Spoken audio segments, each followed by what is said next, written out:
Hey, what is up, guys? What's up, Large? What's up, Patrick? Dylan?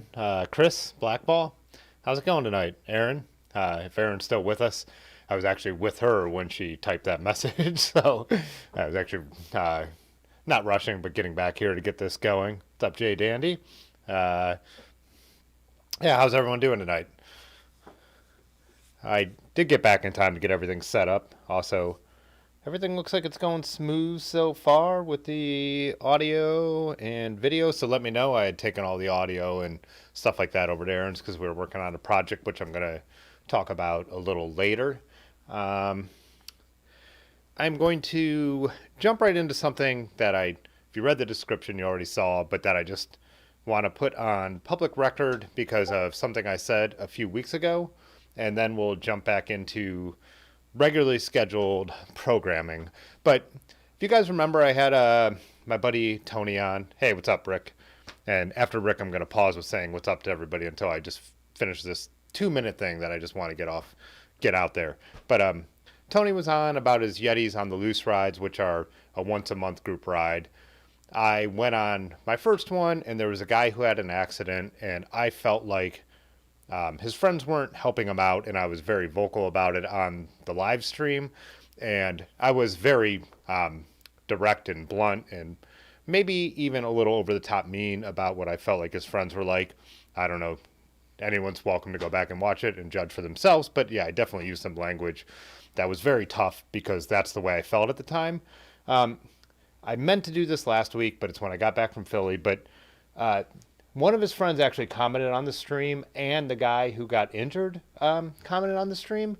So I just want to publicly show what their comments were, and I'm not going to. I said what I felt like, and I think it's fair if I say what they felt like. So I'm just going to do that and just have it on record. So, uh, yeah, I just something I want to knock out. I want to be fair. And they have a totally different perspective than I do, and that's totally fine. I am not a jerk. I mean, I can be a jerk, but I'm not unfair. So, yeah. Anyways, I pulled up the comments. I hope they don't mind. Maybe I shouldn't have because their names are on there, but whatever. So it says, Tim, I'm a huge admirer of your videos and photography, which is why your perception of what happened after the crash hit me like a gut punch. I didn't know how bad the crash was because it happened well behind me. When I realized it was my friend, I rode back to him. He was still upright, straddling his bike, which confused me. I had no idea about the severity of his crash or his injuries, and it appeared that he was actually using his bike to stay upright and catch his breath. We weighed our options and decided the best way out was to get to the previous trailhead.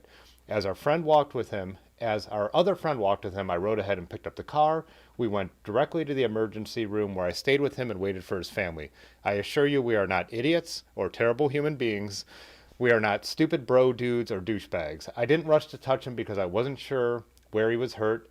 I know I'll never have the opportunity or the forum to explain our side of the story, but here is the short version for whatever it's worth. It really is a kick in the nuts to get such a tongue lashing from someone I respect. So, fair enough.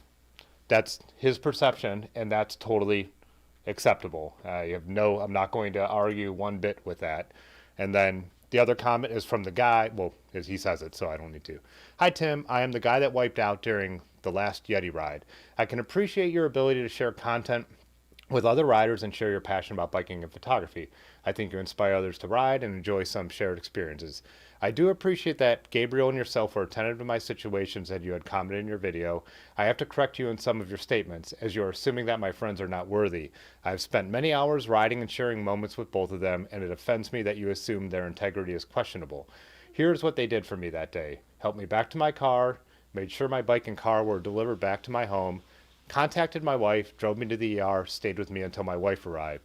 Both friends have inspired me to get into biking, and listening to your assumptions about their friendship cannot be further from the truth. You should be questioning your ability to relay factual information.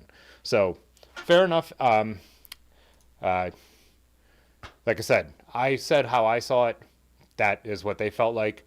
And the guy who was injured, that is how he felt. So, I just wanted to say their opinions on that because I think it's a fair thing to do. So, if this means nothing to you, no worries. I hope these guys see it. If they don't, it is what it is. I did reply to their comments if you were looking at that below to say that I would say this stuff publicly, and that I also said their perception of the facts are valid. So hopefully it clears the air. Hopefully I could see these guys again and it's not a big problem. But if it is, then it is. I am holding no grudges. I was upset at the time, but I'm holding no grudges. So anyways, moving on.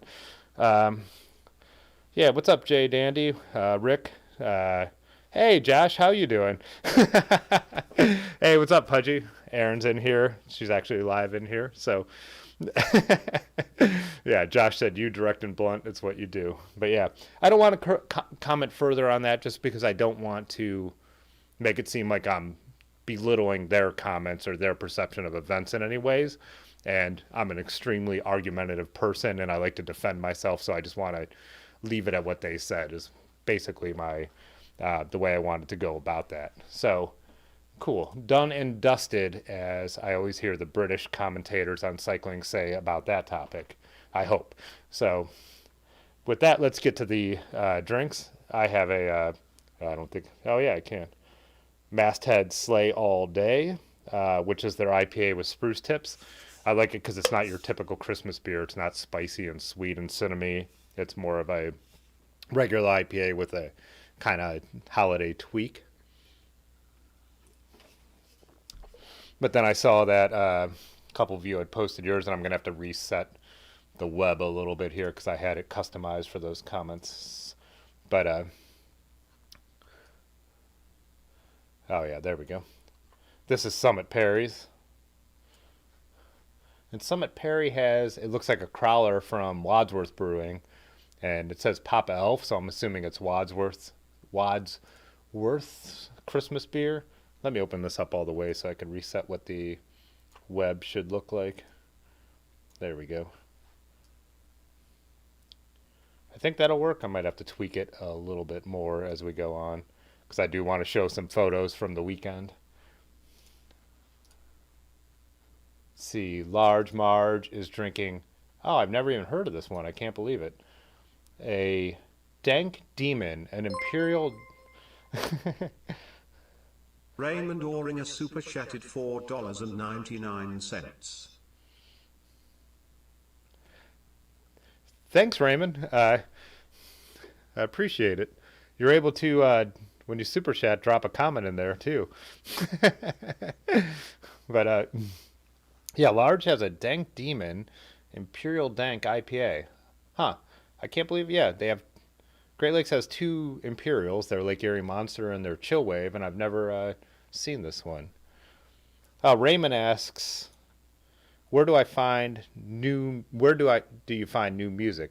If you mean for my videos, I use freemusicarchive.com for a lot of my music.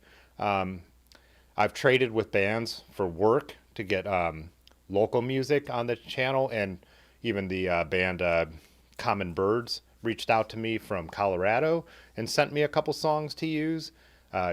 Where I find new music just personally is usually through my friends who still are way more in touch with the music scene than I am.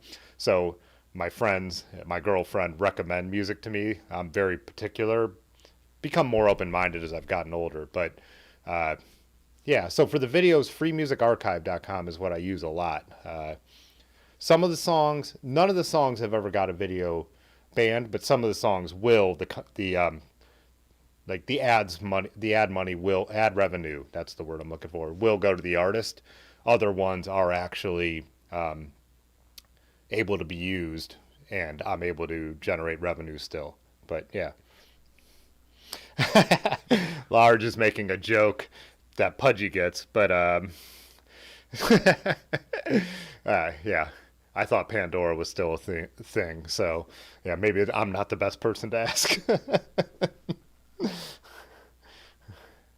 Apparently, Pandora is not where people listen to radio stations that play songs that sound the same anymore. Blackball is drinking a Hofbräu House. Nice. Or Hofbräu. Yeah, Hofbräu House is actually the place, right? No need to look further. Which one is that? Because they do have a number. Oh, the original. Hofbräu original. Nice. I like the screen cap. You got that photo at the perfect time with me and with my beer actually in focus instead of being frustrated about it. But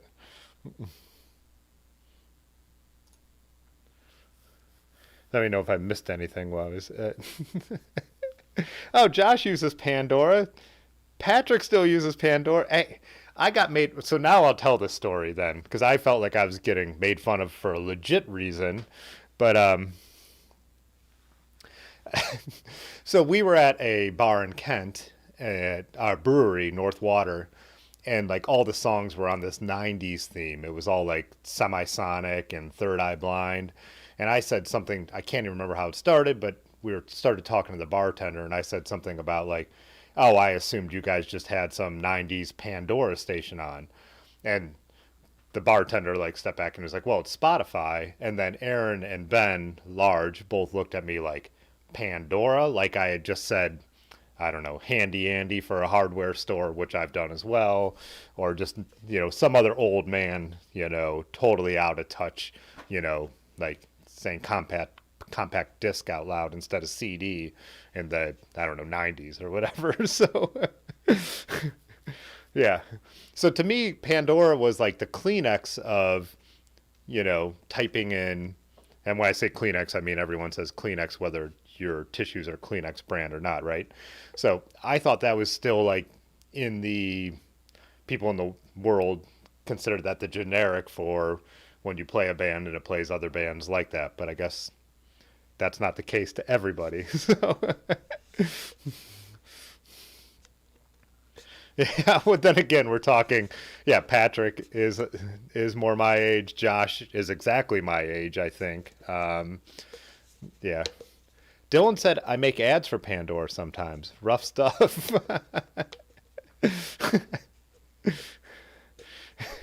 Fisher's Big Wheel.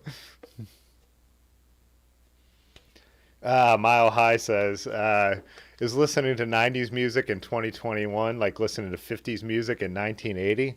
If that math adds up, it's like one of those memes that really does make me feel like an idiot. Yeah, babe. This Jay did it. Yeah, Pudgy, you're right. If that is the correct math, that is Mile High. You are Common Birds, right? Am I correct? So, the music I used in the Nutmeg Nor'easter video, and they gave me a shorter song that I used right the day after they sent it to me, and I'm trying to think of what video that was. Yeah. Yeah, it is. I guess Dylan makes ads for Pandora and said, ouch, but everyone who agreed with me that Pandora's all right is definitely my age or older, so I don't think I really got what I wanted out of that now that I'm thinking back on it.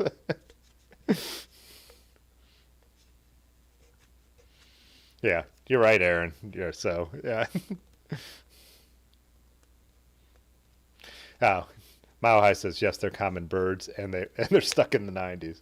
I man, I wouldn't have considered all the common bird stuff I've listened to so far as, I mean, I guess I could see a 90s vibe to some of it, but a lot of there was decent stuff in the 90s that had, a callback to, I don't know, even further times that doesn't sound dated now to me. Well, then again, here I go. I also think Pandora is a thing. So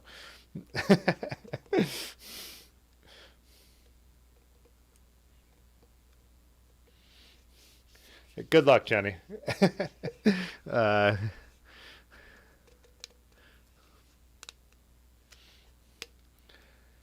used to have one, but some guy borrowed your bike. Said it was going to be an hour, but it's been 4 months. Yeah. I'm guessing you're trolling me, but if that's the case, you might want to pick something else up.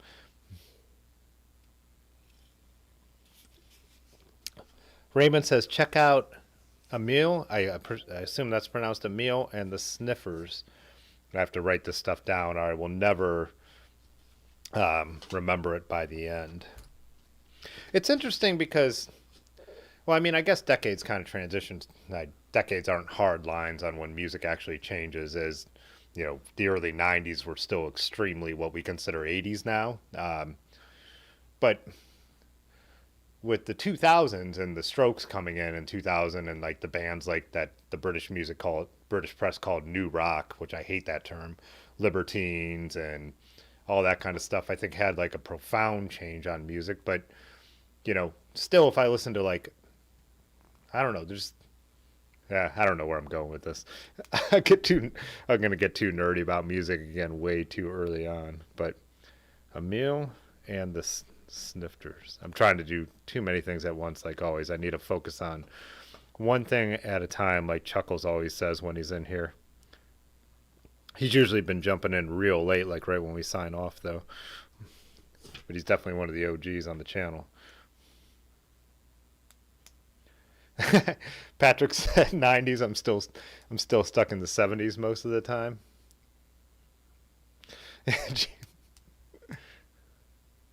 Oh, Blackball. How so? Huh. Emil and the Snifters gets a vote from you too. I actually do not know that band. Yeah, Josh said we're all old enough to remember 8 tracks. Yeah. My parents were still popping on their LPs when I was a kid. So, and I mean, I obviously, as a hipster, have a big record collection from when I was younger. But, and most of my record collection though is 60s, you know, British Invasion and pop, and then 70s punk rock, whether it be British punk rock or like New York punk rock. So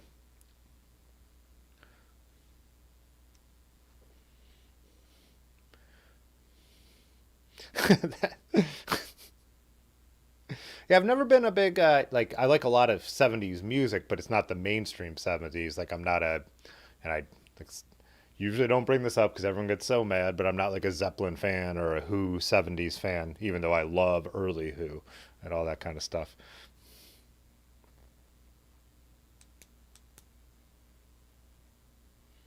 Oh yeah, Jay Dandy says I just saw an 80s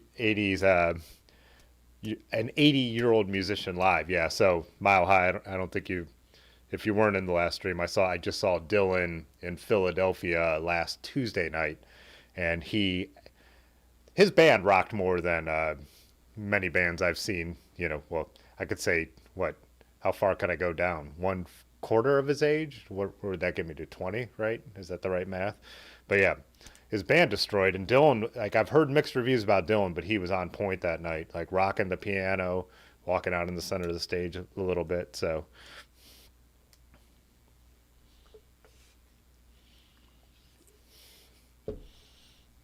all right, shall I let, do we need to get on bikes instead of let music totally dominate tonight's stream?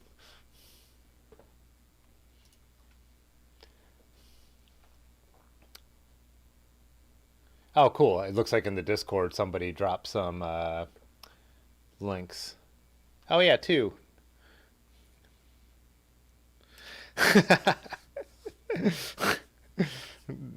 Pudgy, your wallflowers joke.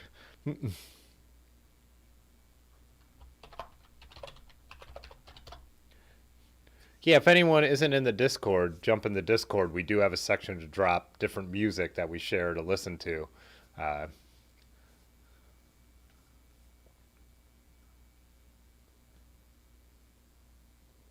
uh, Mile High asked if I've heard of Fairlight cycles. to grab two of their gravel bikes, probably totally overpaid because they're pretty pricey for steel bikes. Oh, but you don't know how to build bikes yet. That name sounds really familiar, but I'm not sure I have. We'll have to look them up right here actually. That'll jump us over into some bike chatting. I don't mind going off the rails with music talk, but we usually wait a little longer before we do it, right?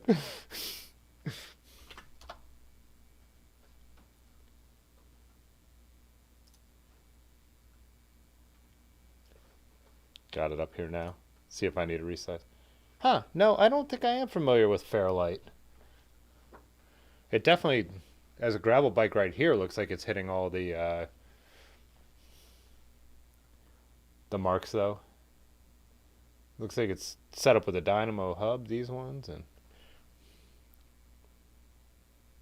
Pudgy said Fairlights are sweet. Dylan said Fairlight seems super cool. UK. Why does everything steel and cool come from the UK? One more music thing. Patrick said he's been on Echo and the Bunnymen radio bender. I only know like three of their songs, and they're a band I always thought I'd pick up some of their records eventually, and I just never have. But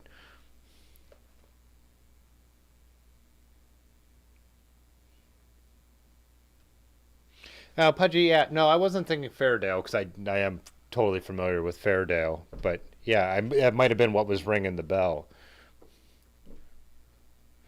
Yeah, the one we were looking at. Okay, what he's got the Strail 3.0. Oh, I'm guessing you didn't overpay. I'm guessing this is probably a fairly expensive bike. I mean, like with I meant that with like good reason.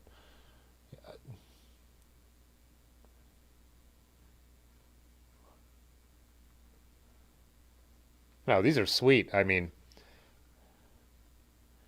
unless you paid 10 grand, you didn't overpay. I mean, this looks like it's Reynolds 853, which is what my Raleigh is built out of, which is nice tubing.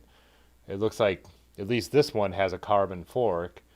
I mean, this is what a $3,500, $4,000 bike at least, if I just had a guess, depending on what components you got it built up with. And this could easily be a $5,000 bike, right?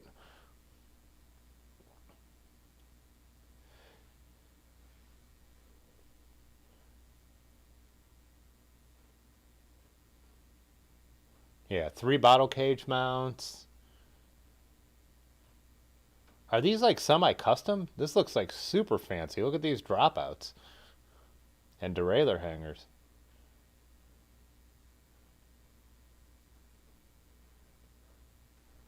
Yeah, it doesn't. I don't think you could overpay for this bike. This looks super nice. Look at these like custom machine parts. Yeah. See what everybody else is saying. I'm not.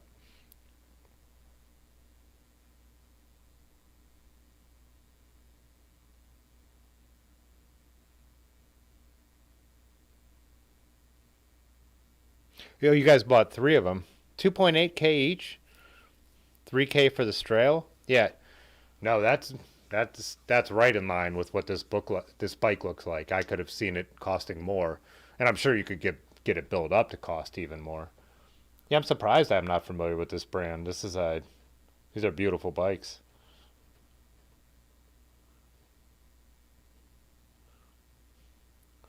I also like how much detail they have on the website about like the full on build. You know, oh, some hope parts on this one. Wow, this is pretty cool. Yeah, yeah. I mean, the bike brand I've been really into lately, uh, the frame alone is $2,500. I don't have the money for it, but like if I was gonna like spend, anything I wanted on a bike, it's the bike I'm looking at. So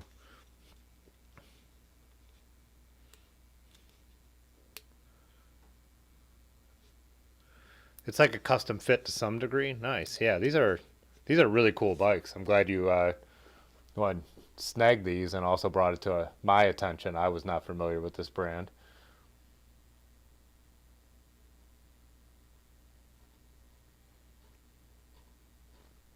Yeah, look at all those details. That's sweet. These are cool.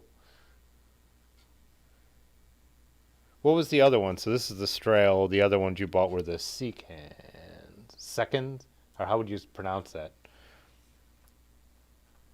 How do I get back? Oh, okay, 2.5.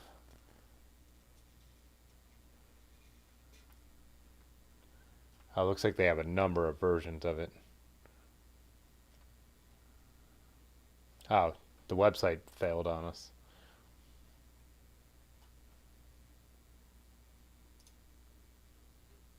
Then again, everything's messed up today with Amazon's. If you didn't know it, Amazon pretty much runs about a third of the internet on their servers, so stuff has been crazy today because...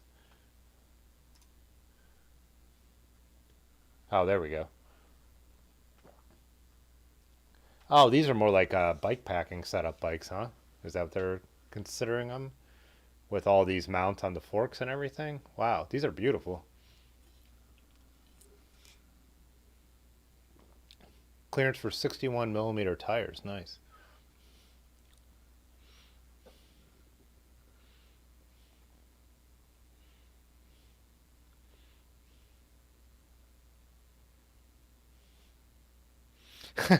Wow, I said he doesn't have the money either. Had to eat ramen for a while. And Raymond says he would miss a couple mortgage payments for that. Oh, Pudgy, and I don't think this will come as any surprise to anybody. What? Let me back out for a second. The ones that I've, and when I say eyeing, I don't. This is not. I'm not going to get. I can't afford it. And plus, I like to get my bikes from Dirty River because obviously Otis is my dude. But they kind of officially launched their brand just yesterday, which would be wild. Let me get this. I do not have this fitting. Whoops, I clicked the wrong thing. How did I mess that up?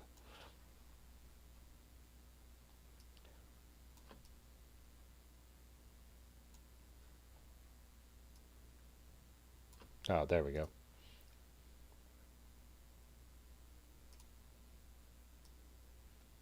Dang it. I want to get this whole web page to fit in here, but I'm not having a lot of luck with that.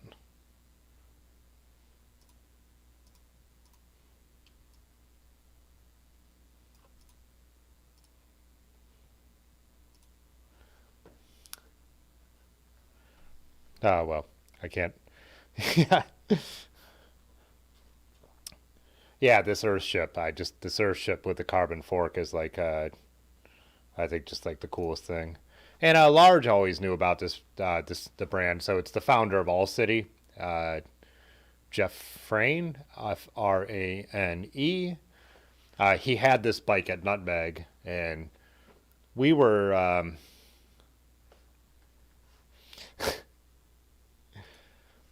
standing in line to get pizza after the ride at Nutmeg, and a guy turns around. I've told this story when Aaron and Ben were on. Started talking to us, and then after we got our pizza and walked away, I was like, "That dude was nice." And Large is like, "You know who that was?" And I'm like, "No." He's like, "That's the founder of All City." And so then when we saw him over by his van and everything, he had the Earthship sitting out there, and yeah, I just think they're so sweet, and the geometry seems really awesome and all that kind of stuff. But yeah, and so they're built in the. Also, I like the idea that they're built in the Waterford plant, which is where Schwinn used to build their U.S. made Paramounts, which were their top of the line bikes, and where Gunners are built, and you could get custom bikes built up by Waterford from. Huh.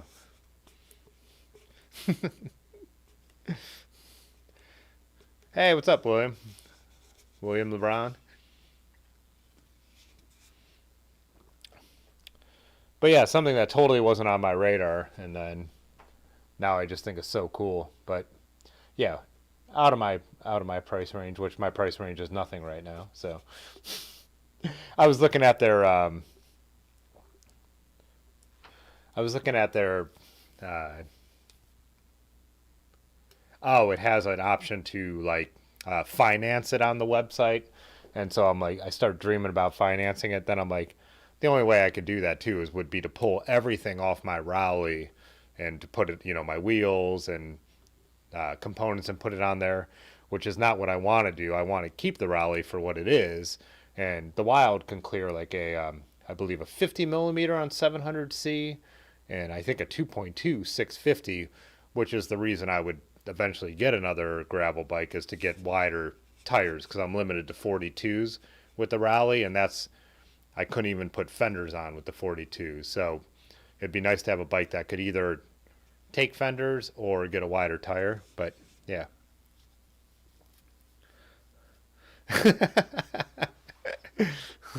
Start eating ramen. Yeah. Yeah. I got to stop going out. I got to stop traveling too because we were just, like I said, in Philly seeing Dylan, which my buddy Eric put me up to it. Not like I wasn't on board, but like I definitely wouldn't have done it if I hadn't seen him since before COVID hit. Since his wedding, I don't think I've seen him. And then the idea of seeing Dylan, which I've never done, was too compelling to miss. But yeah, a Fairlight build up for 2.8K is not bad at all.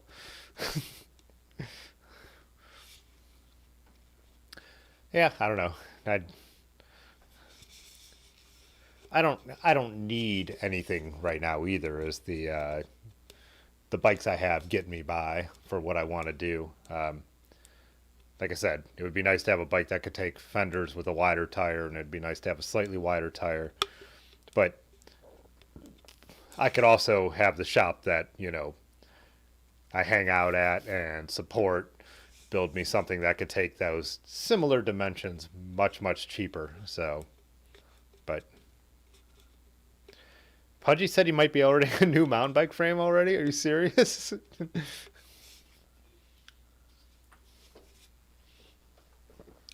I thought you just got a new one.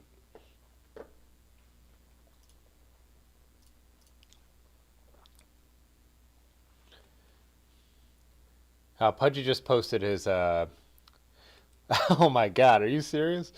So this is Pudgy's Bear Claw, his new cockpit, as he just said. Cockpit taken to a new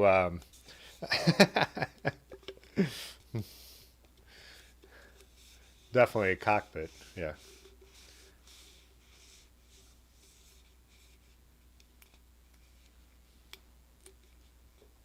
Oh yeah, Mile High. That'll be, as I've said, like I prefer steel. I've never ridden a titanium bike, but I prefer steel over carbon and stuff like that for being more comfortable on the long haul for sure.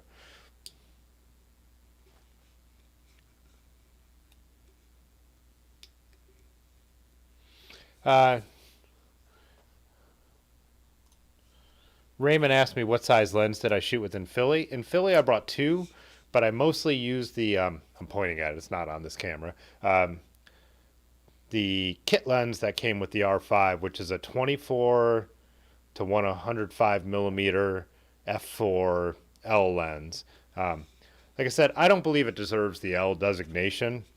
I know it has the weather sealing of an L lens, but I don't think it has the image quality of an L lens. It's great for events and like around like that zoom range is great, but I feel like I correct a lot of its defects in Photoshop, which are totally correctable. But f4 is too slow for me. I don't like f4s. What am I shooting on now?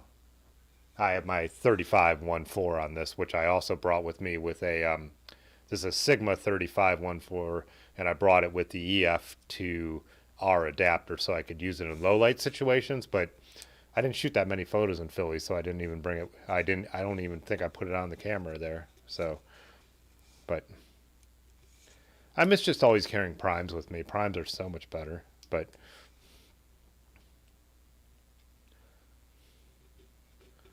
yeah, the all around 24 to 105 f4 for not being gigantic is really nice, and the image stabilization works so great. So even for video, it look with the R5 it looks like it's on a gimbal, and in video it doesn't matter as much. But yeah.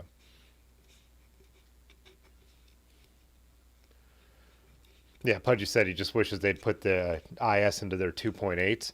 And I agree with that. Not enough Tona. Yeah. I agree with the IS and 2.8s. When I didn't shoot as much video, I didn't care about it because I felt like with a 2.8, I could get by. And now with the R5 having the in-body image stabilization, I could get by with the old primes that are really fast, even for video. But blah, blah, blah, blah, blah. Yeah. Yeah, I do like. I didn't use zooms until I got the R, and I always use primes on my Canon 5D4, which is shooting me right now. And primes are awesome to have all 1.4s. All my primes are 1.4s or 1.8s. 35 1.4, 85 1.8, 105 1.4. They're just so beautiful. But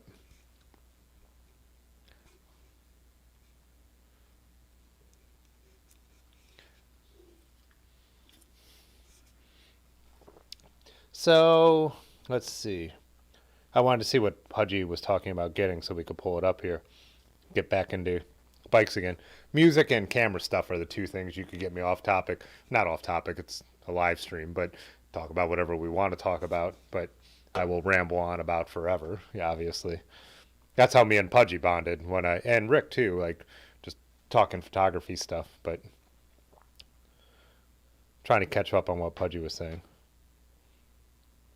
Oh, he was saying at his shop they are a salsa dealer. So the DW Link Blackthorn. Oh yeah, you guys. That's right, Pudgy. You guys do all QBP, right? Because a lot like Dirty River, right? Any of that stuff. Let's pull this up here.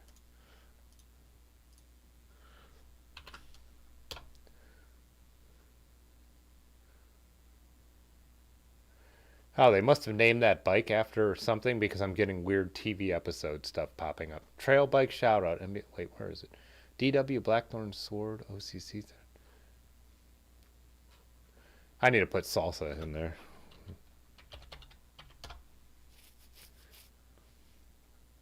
Oh, is this a full suspension bike? Not YouTube videos. Here we go. I found it.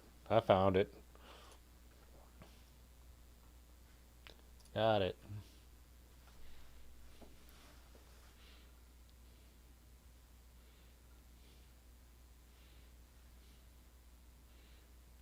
And maps.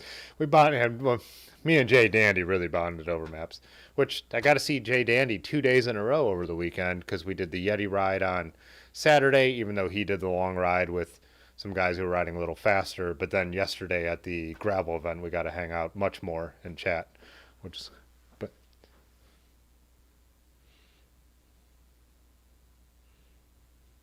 thanks, Raymond, for complimenting the Philly shots. I appreciate it.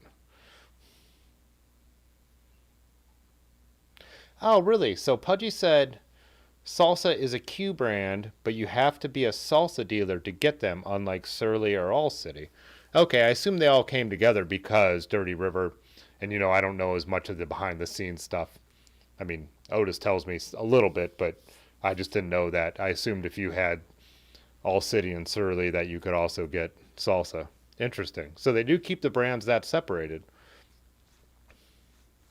Oh, Large says they have the bike at Dirty River right now.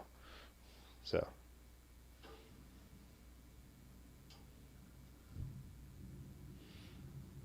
I'm also talking to Otis in text messages right now.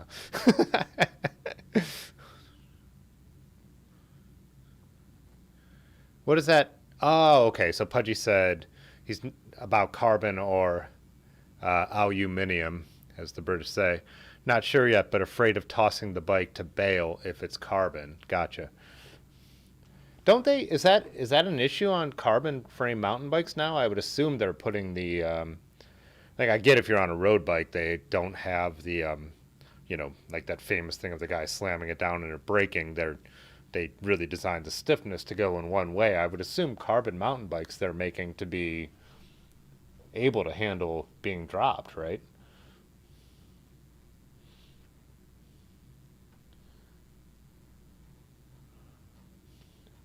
And as you guys all know, like full suspension mountain bikes are completely out of my understanding. Like I don't know the travel numbers. You know what I mean? I just don't.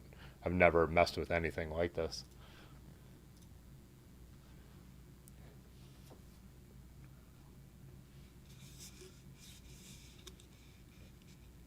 Oh, carbon and alloy option.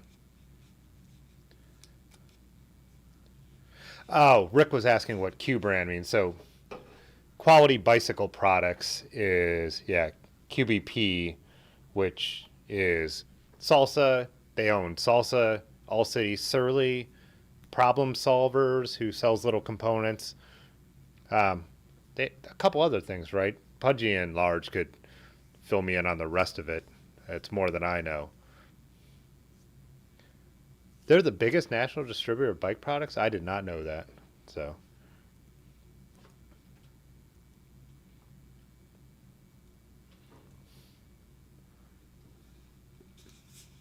yeah, yeah, even when Jeff from Wild Bikes in his Instagram stories talks about like All City or Surly, which he still has a bunch of, and he was talking about stealing his tape gun from All City when he left, and then he said, "Sorry, QBP."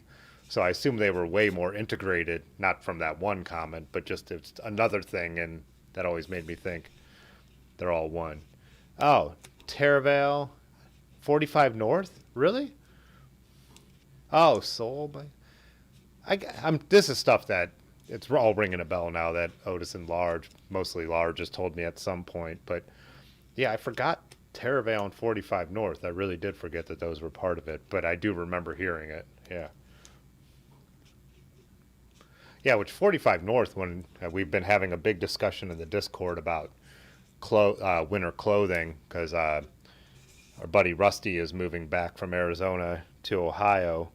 Uh, yeah, 45 North is one of my favorites, which makes sense that Dirty River carries a bunch of their stuff as well. So I think they're in Minnesota. Might need a map to confirm. They're in Minneapolis, aren't they? Yeah. Because that's why they got in all that trouble during the, well, all that trouble. During the riots, a lot of people were unhappy with the way they came out with their statements.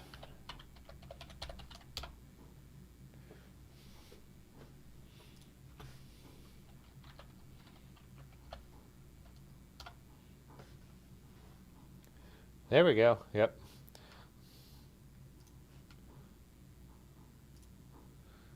Definitely got to go to the map. We can just, oh, I thought that was taking me to the map of where they were.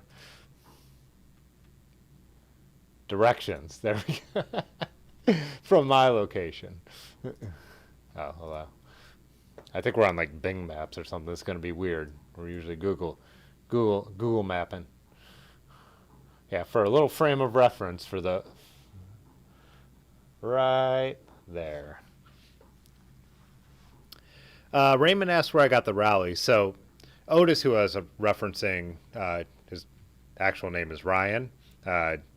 We call him Otis because that's how we were introduced. He bought the Raleigh brand new in 2014, and that was so, as it being an early gravel bike, it was something that struck his eye. He could tell you this better than I could. When he opened Dirty River Bike Shops, Bicycle Works, his bike shop, he was trying to sell the Raleigh for a long time in different configurations, and he had a couple people interested, but never ended up selling it. With the work me and him did together, he ended up like making a deal with me for some of the photography work and video work I do, and then we build it up and I paid for all the components. So that's where it came from. And then mine has been through a number of builds, and really only, I think the frame and the headset are probably the only original parts of the Raleigh. So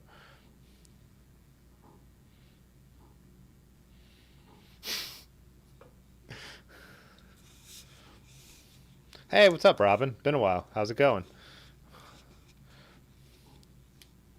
Oh, you guys were talking about the other brands. Oh yeah, Whiskey is a QBP. I knew that because Whiskey components. But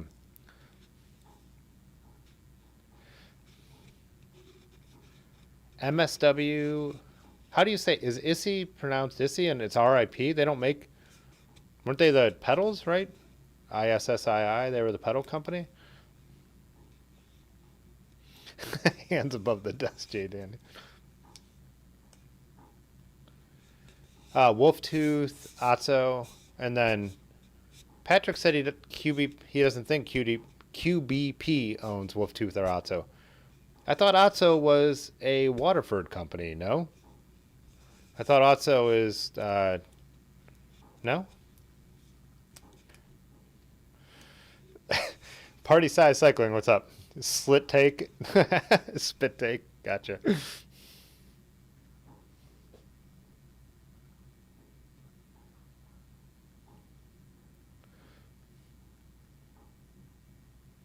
Oh, so Pudgy said I might be pronouncing it well, right? Is he? That would be a first time ever, I think.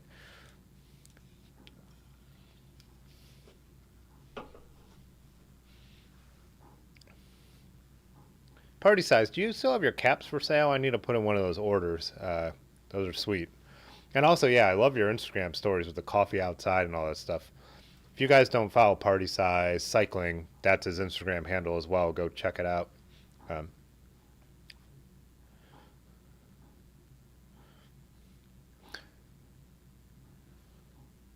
Yeah, I shouldn't wade into. It's funny when I'm wading into like what I think about these other brands because I'm talking to a bunch of people who work at bike shops who know 1,000 times more than I do.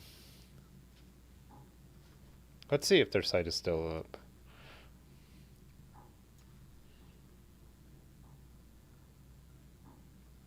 Otis says it's pronounced EC, not Issy. Is my audio peaking, by the way? I noticed I'm getting some peaking.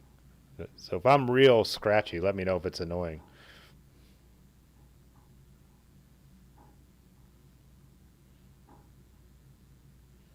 Oh, yeah, Robin would know about QBP because you actually live there, right? Yeah, or right around there.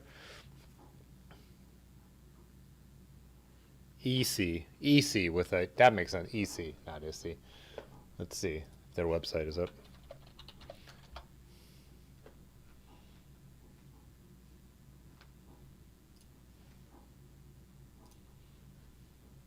Oh, wait, this isn't the right company. Put in bikes, pedals. Oh, there we go. Oh, it's on competitive cycling. That's not what I wanted to click.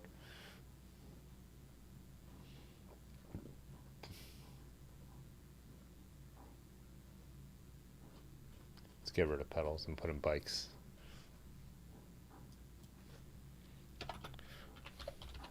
This is the content you're here for. Ride EC? EC. Easy. Yeah, they're there.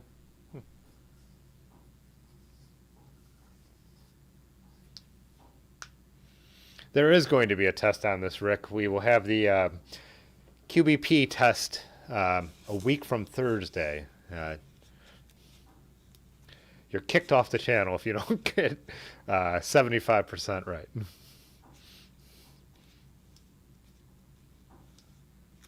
Oh, Pudgy ordered one of Party Size's caps. Awesome. Yeah, I'm going to make sure I do that too. Yeah. Hey, what's up, Bicycle Dad?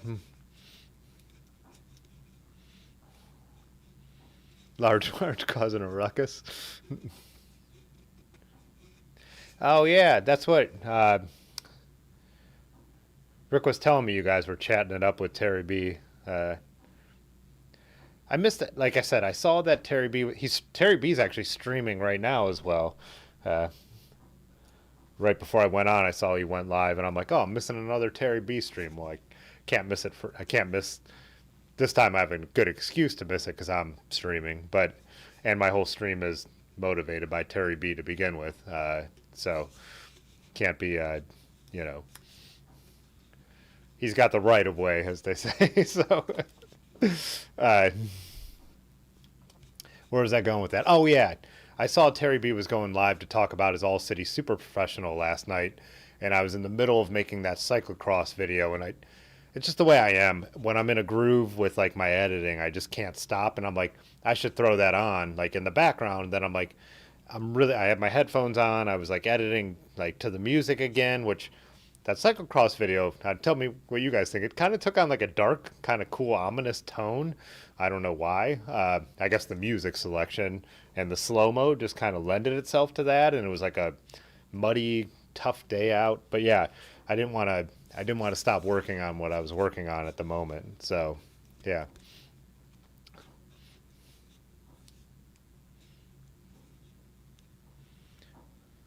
Oh, nice. Robin was saying that one time he rode from Minneapolis to QBP with a friend to pick up some stuff. We took the Minnesota River trails the whole way, 50 miles on the mountain bike. Nice.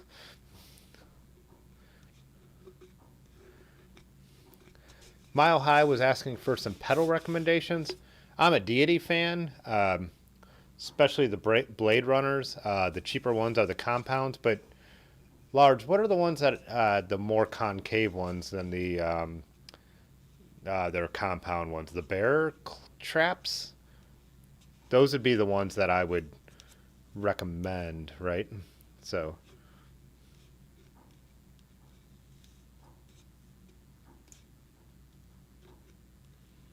Oh, Chris, you're in Minneapolis as well? Awesome.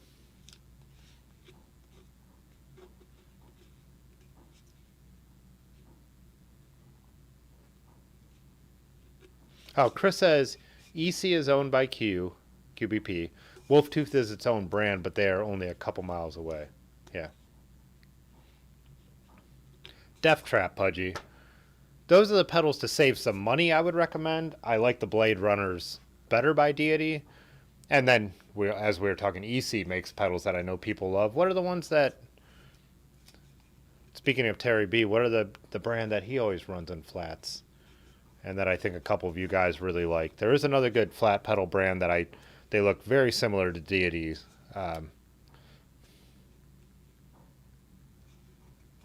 Yeah, I'm talking flat pedals. I don't have any clipless shoes, and my vintage bikes I have toe cages, which used to be called clips, but yeah.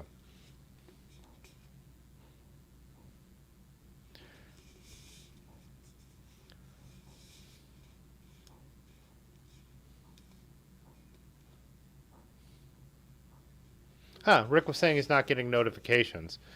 Yeah, there's that.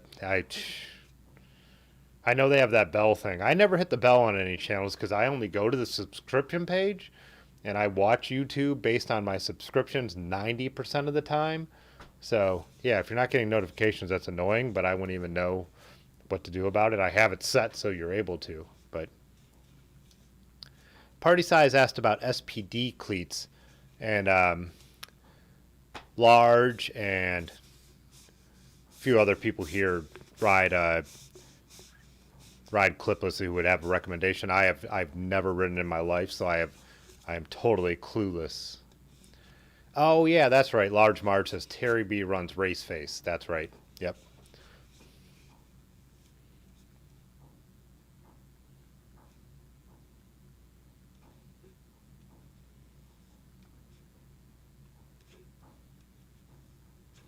Toe cage is dangerous? Definitely. I don't ride toe cages on off-road bikes. I only ride toe cages on vintage road bikes, and I love them. I know I would like riding clipless, so I'm not anti-clipless. I know I would like it. I just have so many bikes, and for off-road, I like flats because, well, not just for off-road. I ride everywhere I go for the most part, unless I'm hauling a lot of photography gear or it's a downpour. So I like to be able to wear the shoes I want to wear. So if I'm going to an event, I just like wearing my Vans old schools. And if I'm riding farther, I have some 510s and some chrome shoes. So for me, my reason not to ride clipless is not that I think it's a bad thing. It's just that I don't like them. So I like straps and cages on my road bikes because it gives me that kind of feeling of clipless. But dangerous, yeah. I think cages are actually worse than clipless in some way because it takes two motions. You have to pull back and put your foot down. Where with clipless, depending on, and I'm speaking just from watching people ride clipless, you're just twisting your foot and putting it down, which I think is way less than getting your foot out of a cage. I've definitely fallen over. Every time I've wrecked in cages has been at a standstill. I just didn't pull my foot out far enough, and I've fallen down at a stop sign. Yeah, I don't like the idea of cages or straps for off road, but like on my Trek 500, which I use as a touring bike. I have the Velcro straps from what's the New York Bike Messenger kind of brand. Get me with that large. But there's a number of brands that make the Velcro straps. I love them for that. They're easy to tighten down and loosen up. But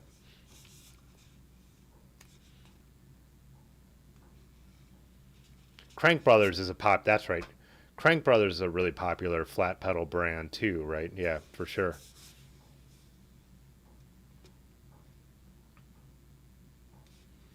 Chris says, don't get the off-brand Chesters. They totally seize up. Yeah.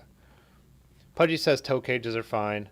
Yeah, my first mountain bike, which was more of a hybrid, it was a cheap Trek, came with plastic cages, and when I would ride off-road on those, I thought they were terrifying, and I finally took them off.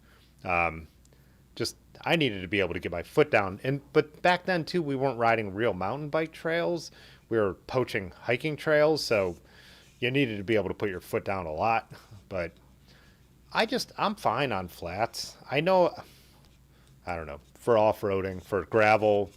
I get annoyed. I like my cages because I dial in, and my Velcro straps because I dial in where I want my foot to be on the pedal. The only thing that annoys me about flats is every time you stop, it takes me a couple foot placements to get my foot where I want. And if I'm wearing really good cycling shoes, like my Chrome shoes, I find they stick so well to the pedals with the cleats that it's hard to get my foot in the right position, which is good once it is, because then they're really sticking there.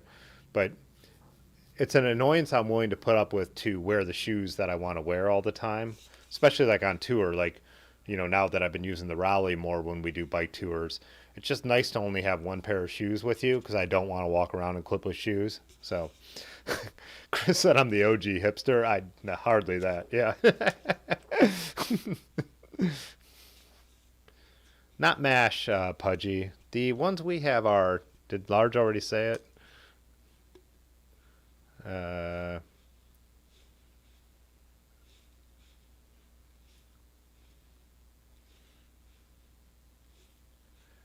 Hey, what's up, Tony? Tona? Why can't I think of the name of the brand? Fixation. So I have Fixation plastic pedals. They're Mesa pedals that have the cleats, and then they have the Velcro straps. And I think I like those better than toe cages. They're easier to loosen and tighten on the fly. So if you're going to be doing something where you need to put your foot down more, they're really easy to loosen the straps. And if you're going to be on a long stretch of trail where you want to feel tighter, or if you want to do like a hill climb where you feel like you're more secure to the pedals, they're really easy to reach down and tighten. So yeah, I really like the Fixations. And then they have a whole variety of pedals as well that work with the straps. The straps are called the gate straps. I made a whole video about them, and I couldn't recommend them enough if you don't want to go clipless, but you want a little bit of that security.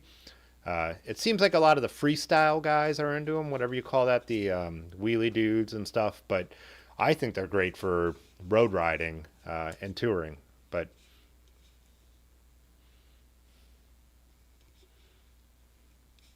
a bicycle set, Dad said, going to check out the cages.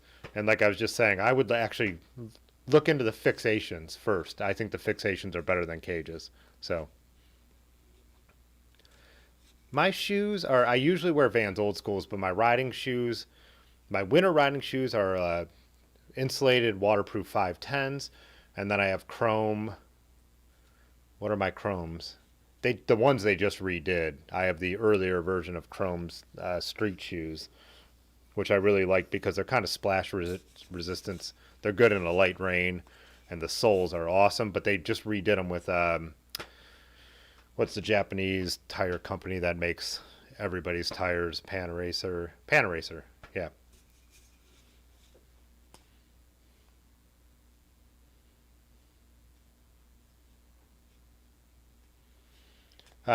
Mile High said he knows that on flats and totally agree, but it's also worth it. We ride to see things and go places, not to win races, so it works well. Yeah, that's how I kind of feel. Yeah. Flats are for drinking, Rick says. Yeah, I just ride so varied. It's just kind of I just ride everything. It's like I like to go fast. I like to go slow. I like to go to breweries. I like to ride to work. It's just, so. And then I like to ride, as I always point out, like I always point to, but you can't see them, a variety of bikes, even though rally has kind of, my rally has become probably 85% of my riding. So if I could go clipless on there, but yeah. Uh, Party size said south sides. That doesn't sound right. I don't think mine are the south sides. Let's see what those are.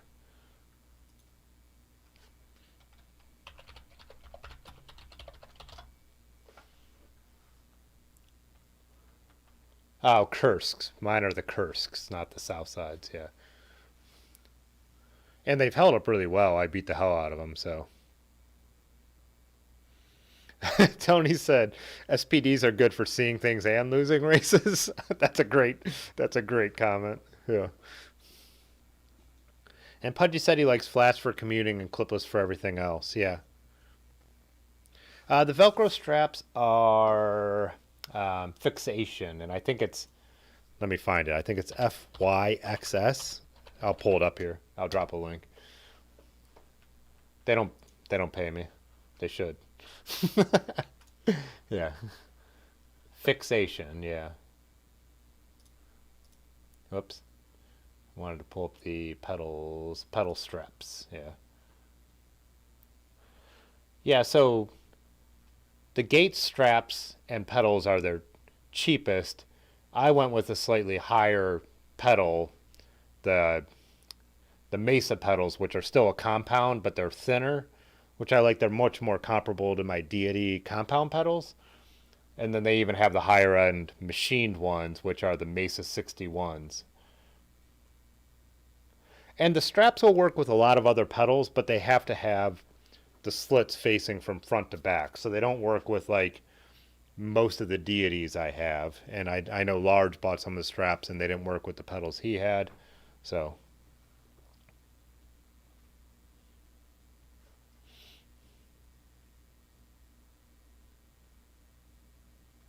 Chuck All Stars, nice. I've never been a I've never worn Chucks. I've always been a Vans old school guy, and I know that sounds like one of my nieces a couple years ago. She was like, "You wear Vans old schools, Uncle Timmy?" Like, and because they're so trendy, and like for a while everyone was wearing them. But so I showed her a picture of her when she was 2 years old, stepping in my Vans old schools. But I've worn them since high school, and they're just the shoes I wear, and I like them. But yeah, I've put on Chucks a couple times, and they don't look right to me. But it's just because I'm so used to the old schools. But yeah, I feel like most of my rock and roll friends were like one or the other. You either wore All Stars or you wore old schools. But I came from skateboarding, so Vans made way more sense to me. Like there was, Chucks were originally basketball shoes, right? I know that's not what they have been for 50 years, but yeah. So I used to, wear, Vans used to make much more. Old schools actually are not good skateboarding shoes. They're good for like cruising on longboards and stuff like that. But if you do tricks, the sides of them get ripped up way too fast. But Vans used to make shoes that were really good for skateboarding, that had ollie pads and all that kind of stuff. So I originally had some of those, and then the old schools for just everyday wearing. But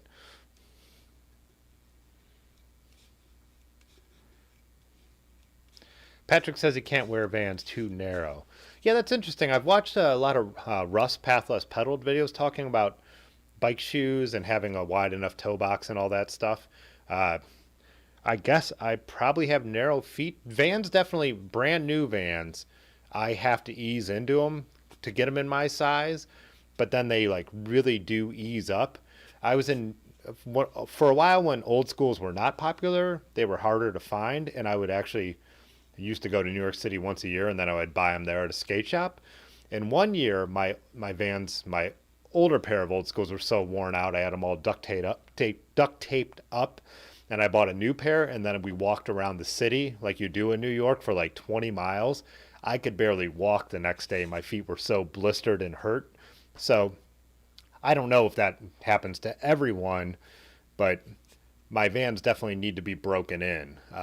So I can't just like wear a new pair of Vans and go around. But I could understand if they're always too narrow for some people. But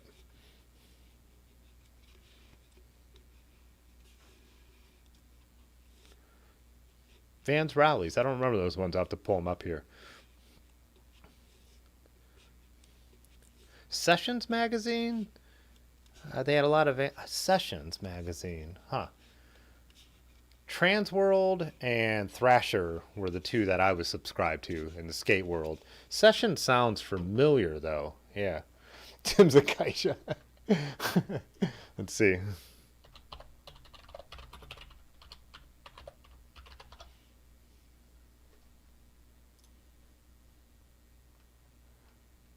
Oh, there.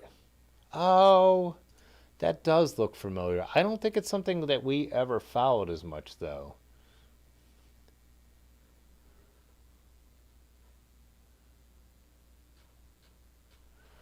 Yeah, Thrasher was the OG, and then Transworld was '90s new school skating. They had like the corner on that on the double kickflip market, if that means anything to any of you guys. Yeah, Chris asked the same thing. Why can't shoes be foot shaped? See, I just don't. Like I said, besides the break-in period, I don't have a problem with them, but I get that other people do. Like I said, it's something Russ talks about all the time. And he was saying how clipless are the worst for that, I know. But this is all me hearing it from other people. Eight. Patrick said he's eight triple or quadruple E. But you said Patty leaves circular footprints. Oh, Mile High said his skate friends all ordered their clothing from Sessions. We used CCS, California Cheapskates, was I don't know if they still exist, but CCS is where we got our before the shop started to open when skating got more popular in the later 90s. In the early 90s, CCS was the place we got them, and then there was also California Cheapskates and California Skate Express, CSE. Uh, but CCS was the one that we all waited for the catalog to come out every month, looked at the new boards, looked at the new shoes. That was what we used. But that's 1994. So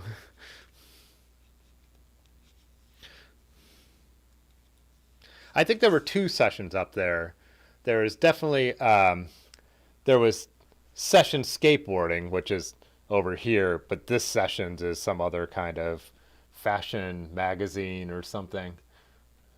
Oh, there's even a third one. There's a music one, the sessions. But yeah, so this is the sessions you're talking about, and that name I totally rings a bell.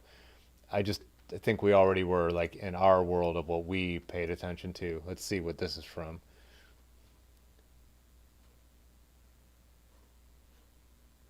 Does it have a date on it? This says 10-year anniversary, spring 2012, so 2002. Yeah, so by that point, I was already not buying. I was more into the rock and roll thing. I still had my skateboards and still rode them, but we were playing in our band all the time, and I wasn't paying nearly as much attention to the skateboarding stuff. Seeing what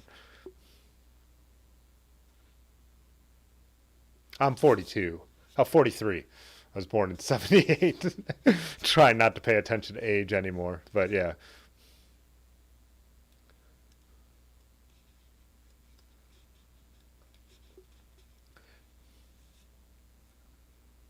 Looks like these Journeys at the Mall or Eastern Board. Yeah, Journeys was not. Journeys like sold a lot of outdoor stuff. They didn't have old schools when they had a Journeys at Summit Mall by me, and they did not have old schools. That's why I used to always grab them in New York. But yeah, Journeys was like an outdoor trail running type store more, right? Chris said CCS was Central Coast Skateboards. Are you sure? California Cheapskate. I thought it was California Cheapskates. We'll have to look that up. You might be right though. We might have said that once and then believed that, as when you're kids there was no internet back. I mean, there was, but it didn't have that much stuff.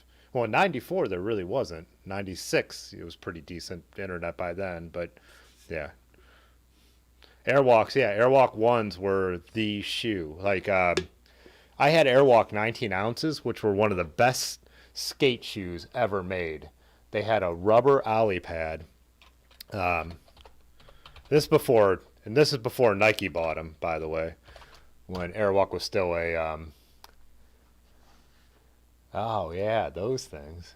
Oh, this picture's tiny. That's not going to do us any good.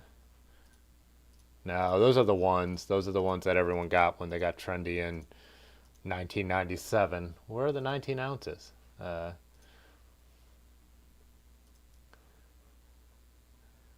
They only made them for a couple years. God, you can't even find a picture of them, huh?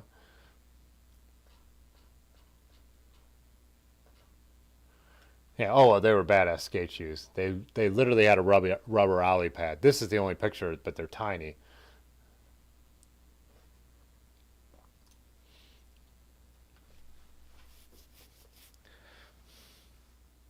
Yeah, we were. And again, I know I always sound like it's some weird flex, but when I was a freshman in high school, which would be 93, 94, if we were walking in the mall and we saw someone with airwalks, we went over and talked to them because we're like, this person has to be cool. Like we looked each other up and down and would start talking. By 97, you saw someone with airwalks, you were like, poser, but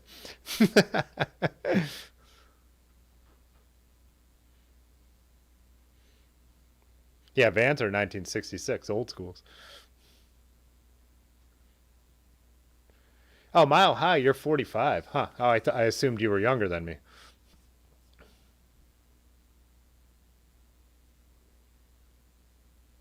I'm all over the place here. Oh, Pudgy said Journeys was totally different where he was from. It was definitely a wannabe edgy skate grunge thing.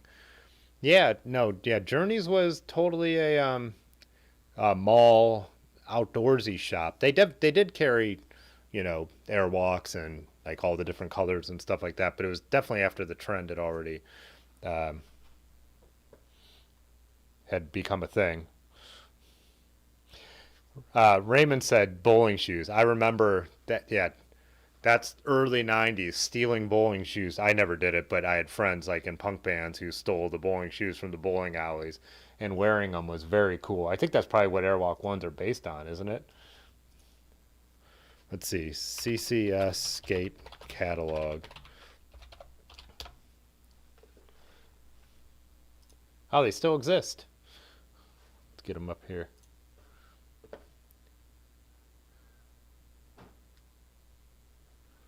Do they have an about section to see? Maybe all the way at the bottom. About us.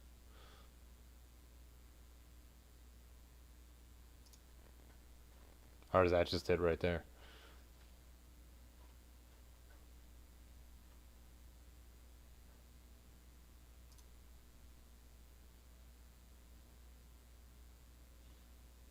Oh, you already said it. CCS is California Cheapskates. Okay. This crusty old memory still hangs on to some things.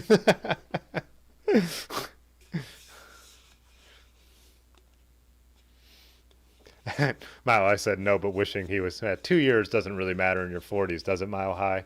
45 versus 43. Chris also says Zoomies, Zumeiz. I don't remember that. And then Rick says Journeys was owned by Steve Perry. That can't be true. Lard said he rocked the bowling shoes in middle school. Nice. Yeah, and Tony said his 1994 pieces are considered vintage now. I wasn't. Pudgy said he had combat boots and Doc Martens in middle school. I've talked about this before. Like, I was never cool, but in school, like cool, like the definition of being a cool kid. But in middle school, I was definitely like I didn't like have any uh,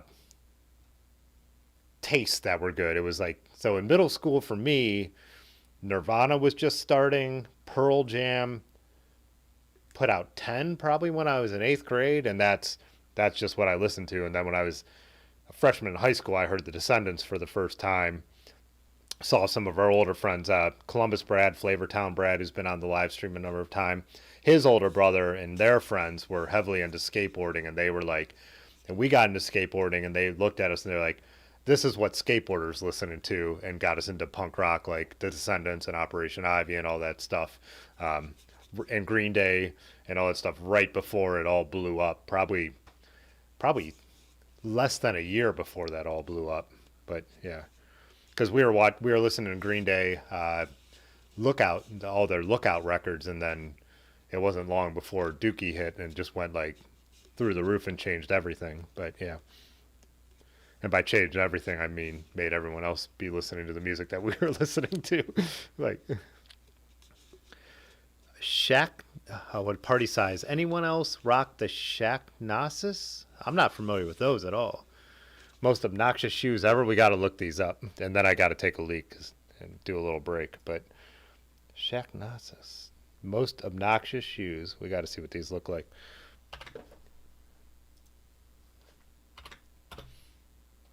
Shoes. What year, in case we need to put the year in? Oh, wow. A Reeboks? Are we talking these? Oh.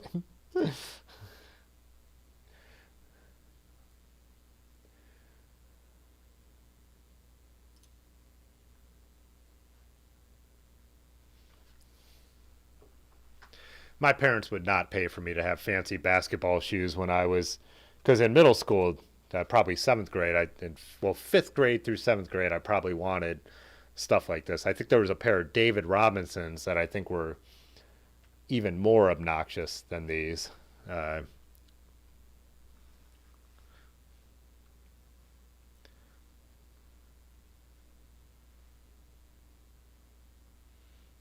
Mile High said Descendants were incredible. They're your favorite band in high school. Yeah, that's the band that sent me down this long track of being a black sheep and a whoever I am now.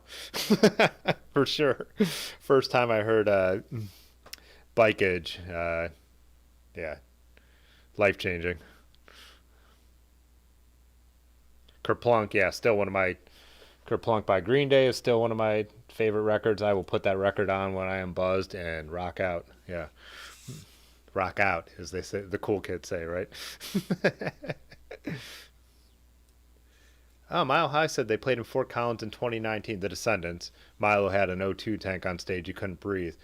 I got to see the Descendants when they did their first reunion tour and enjoyed it. But then after that, the records I thought they put out in the 90s when the Descendants got back together, I thought they sucked. Everything Sucks Today. I did not like that record. They sounded just like Fat Records bands. It didn't sound like the Descendants to me at all. But personal opinion.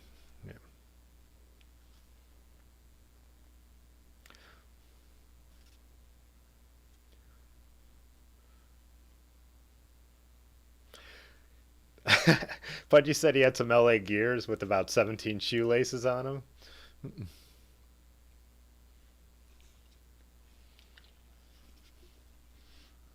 Yeah, my friend Pete, who lived down the street, went over to his house and he had the Descendants Two Things at Once, which is their first two records on one CD. Yeah, hearing Bikeage for the first time was amazing.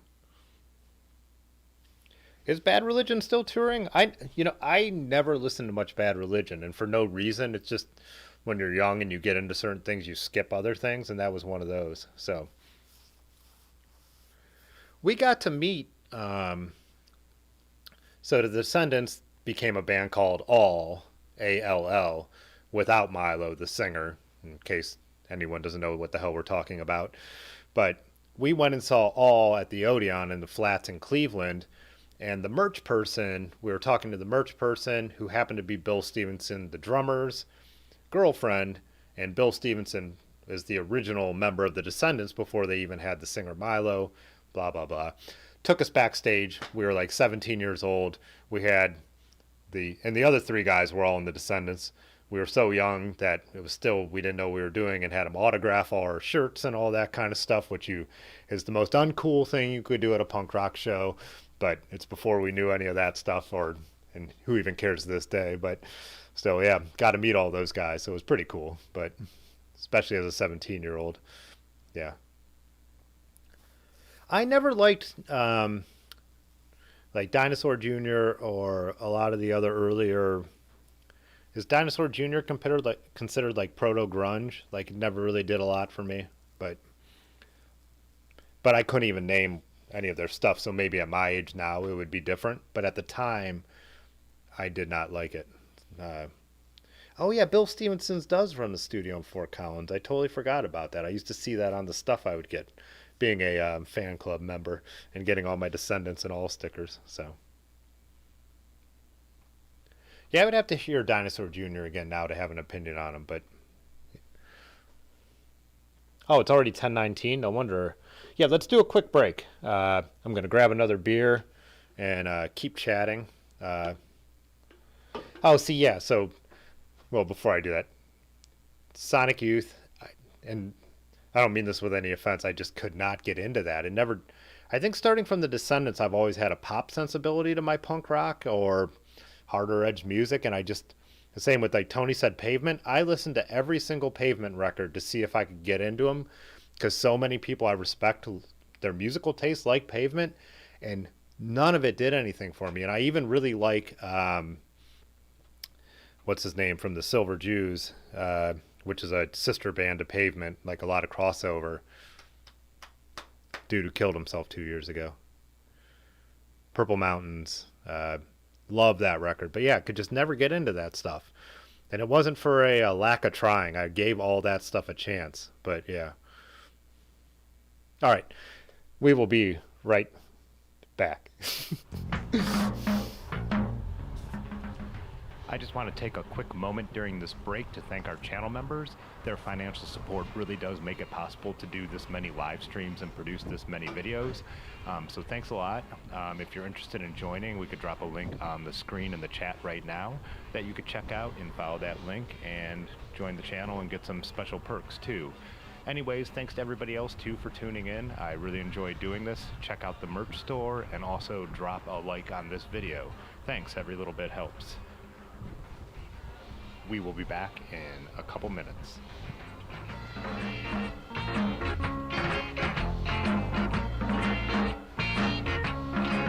I wanna tune a boat. Give me tune a boat. I wanna tune a boat. Give me tune a boat.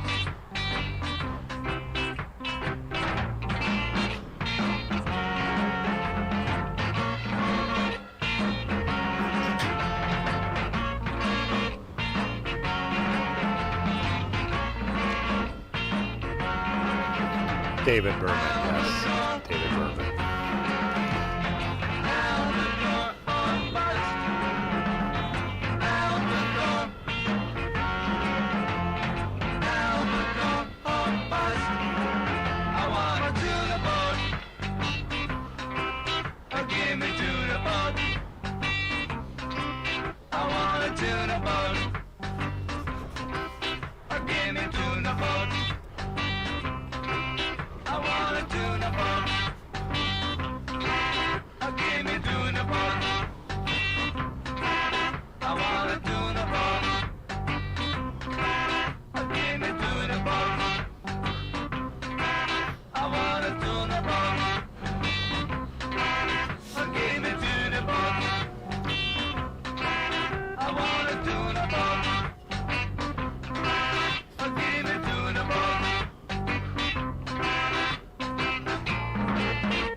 All right, cutting into Tuna Boat tonight because I'm ready to go. Ready to go.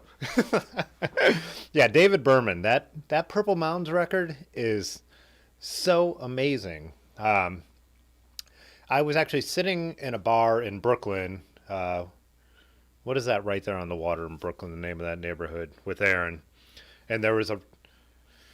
It was a quiet night. It must have been like a Monday, like just chill. This really cool little bar that a friend had recommended. She saw where we were in Brooklyn and was like, "Go to this bar," and we did, and we had some appetizers that were amazing, and the cocktails were amazing, and I could just hear the music in the background, and I was like, what is this? Every song sounds different, but I know this is a record.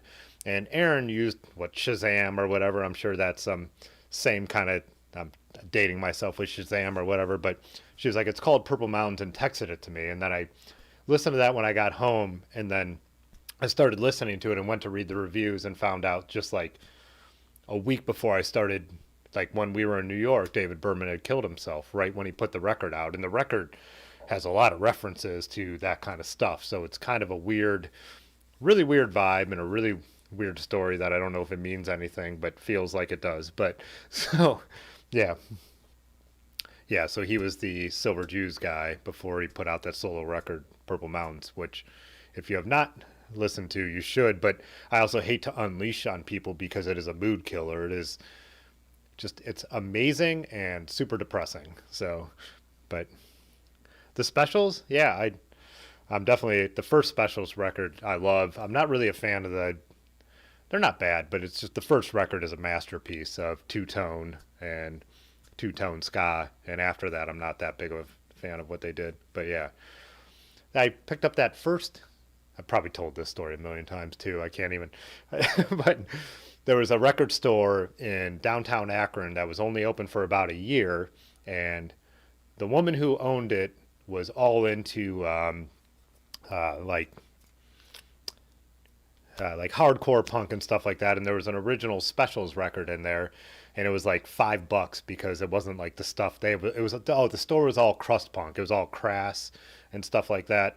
And so I remember walking out after a show in the basement of that place and being like, the original specials record for $5. Nice. But yeah. So, and then I also saw Tony drop this in the Discord. His Green Day Kerplunk on vinyl, which is sweet. It's on vinyl, but also the cassette or CD has like another 10 songs on it from their other little EPs and compilations too. So you still need to go and stream it, or because you're not going to buy the cassette anymore, I'm sure. But yeah. Patrick said the English Beat, and I know a couple English Beat songs, but I've never bought any of their records for no reason. Same thing. Yeah. What about our Buckeye brethren, Guided by Voices? Yeah, Guided by Voices, they have so much stuff. They're so hard to get into when you try to. But yeah, even like I don't think what do they call their greatest hits? I don't even think they use that term. But I've listened to a number of Guided by Voices collections, and I like a lot of their songs. But you almost need to make your own, like Guided by Voices greatest hits to pull songs from, because there's so much, and there's only not they don't make anything horrible, but some of it just like gets old real quick, and other Guided by Voices songs kind of stick for me anyways. But yeah.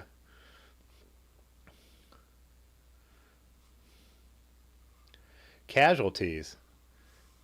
The Casualties, the hardcore punk band with the spike mohawks. I've saw them like 4 times in the 90s, if that's who you're talking about. Tony said favorite albums of 2020, 2021. For me, this isn't punk rock at all, but it'd be Lord Huron's latest album. I absolutely love Lord Huron. And I love the album they put out this year. Did that come out? Yeah, it came out in 2021. Trying to think of what else I've listened to that actually was released this year.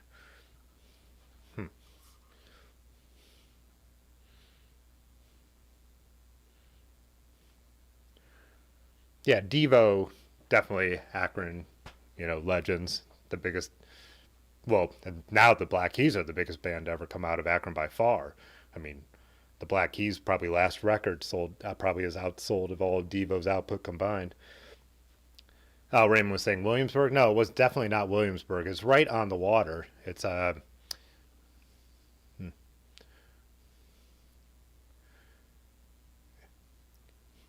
Yeah, I can't think of the name of that neighborhood, but hey, what's up, Gary? How you doing?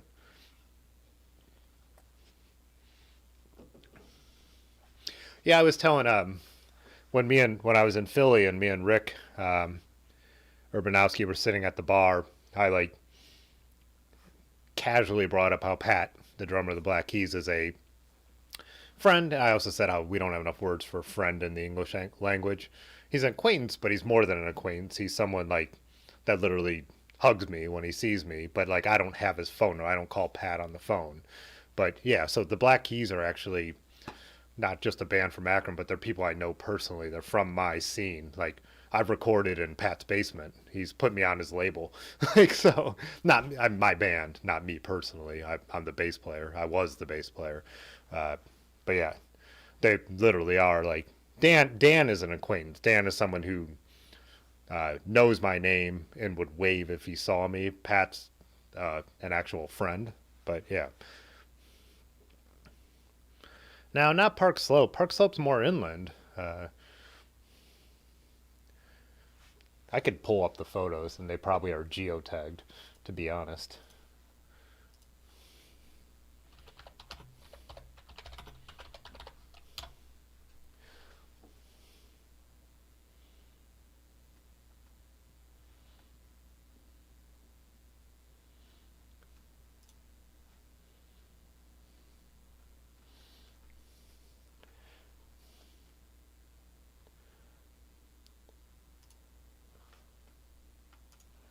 Let's see if this is geotagged. This is the pier right outside of the bar we were drinking at when we were listening to Purple Mountains for the first time. That's Aaron.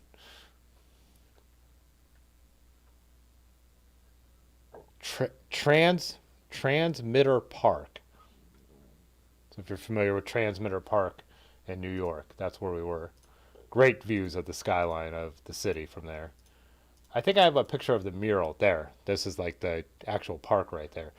I had posted this on Instagram, and my friend reached out and texted me and said, go to this bar, whatever the bar we went to. Man, I don't think I took a photo in that bar for some reason.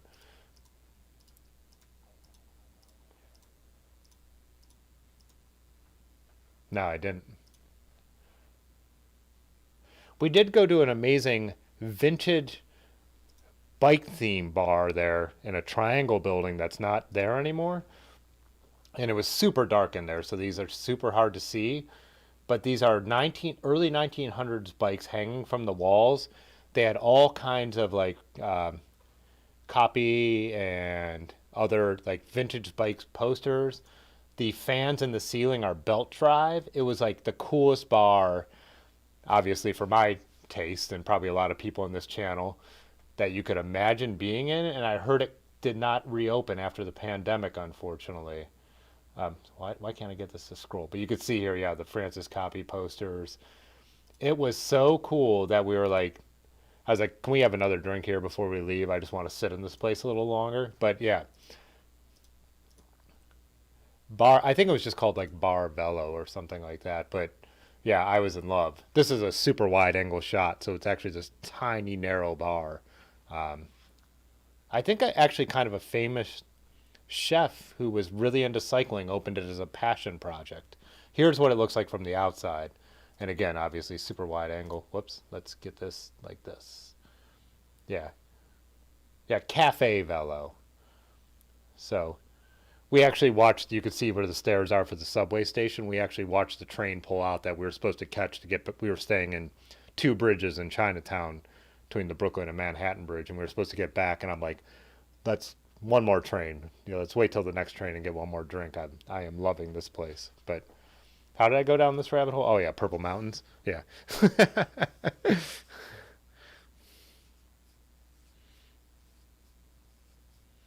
Who said? Gary said David Allen Coe is from Cleveland. Yeah. Yeah, D'Amico said that. Oh, what's up, man? How you doing?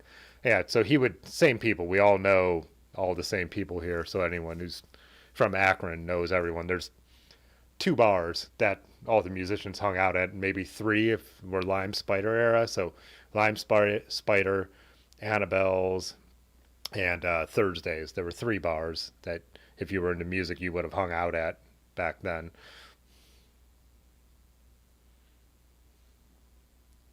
Oh, that's in Greenpoint, Mile High. Okay, gotcha.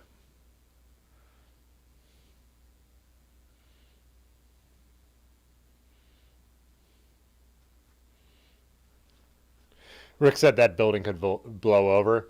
That is definitely, and I'm going to pull up Tony's thing here a second.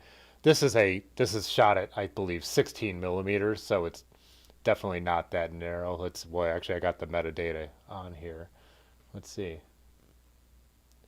Show exit. Oh, why? It's not showing up for some reason. But that's definitely a 16 millimeter shot. It is a little. It is a triangle bar that opens up a little wider than that. Let's see what Tony's got for us. Tona.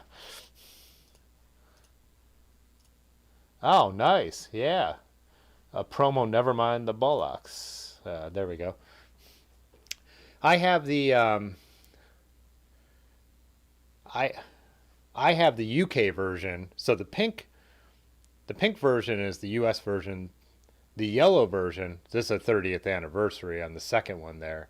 Um, but I have the original UK one in yellow like that as well. And I have a couple Pistols 45s, which nice thing about 45s is they're always rare because originally they were only, they were what charted. They only made as many as sold, where LPs always had a run and then a second run and a third run and, modern reproductions and all that, whereas 45s originally were just the 45s. And all the Sex Pistols B-sides have never come out on a bunch of their collections. So, like I have God Save the Queen, and the B-side is Did You Know Wrong, which is an amazing song that I could go and stream somewhere, but and when I was trying to get it in 1996 was the only way you could hear it. But yeah. The Kirby Squirt says Swenson's for life. That's definitely a Akron thing as well.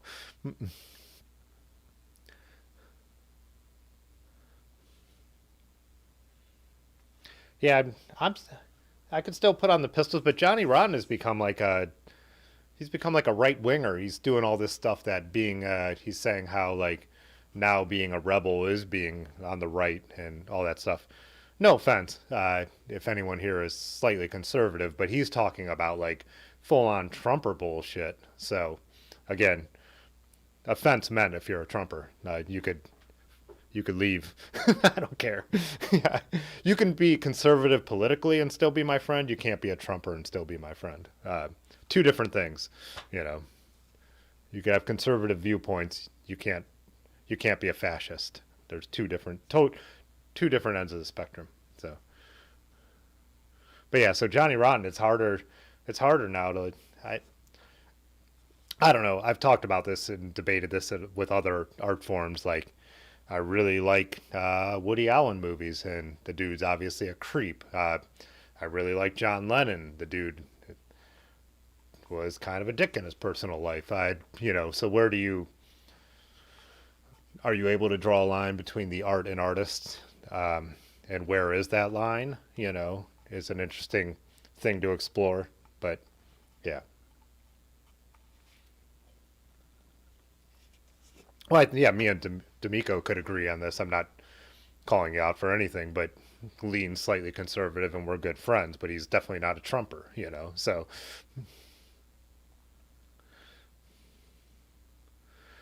I played in a duo called Black and White Boobies for the Ramones tribute show at the Lime Spider. Oh, nice. Yeah.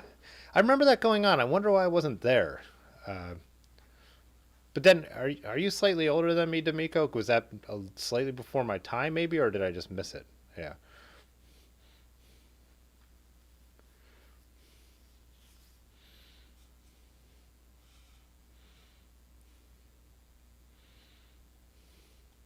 Pudgy said scored a Jesus and Mary Chain album a few years back. Yeah, yeah. Well, I know you're not a Trumper. That's what I was saying. If I didn't say that clearly, I messed that up. That's what I'm saying. Like, we've had like good legitimate arguments like about politics before, or about not politics, about points of view, which are legitimate to have disagreements on points of view. Like, to just dogmatically follow a person is fascist. Uh, and that's not who D'Amico is. So, yeah. Did any Trumpers leave? I haven't looked at the numbers all night, so you guys would know. You guys would know better than I would. So yeah, Jesus and Mary chain. It's interesting. I've only heard a couple. Same thing. I've just no reason I've never gotten into them. I just never have bought their records or like streamed them or whatever you do now. But we actually got a couple of our songs. Someone compared us like to once, and then we listened to a few that they named, and I kind of liked them. But and Jesus and Mary chain had a couple side projects that I believe I heard over the years. I'm not an encyclopedia, but you could tell I have like a pretty good memory for music. But yeah.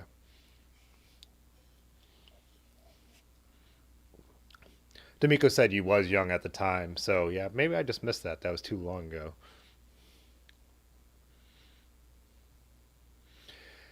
Oh, it was you on the guitar and Daniel Holmes on classical guitar? Nice. Yeah.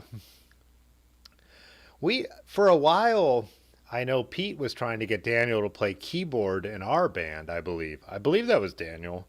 Again, this stuff gets foggy now, with especially with my.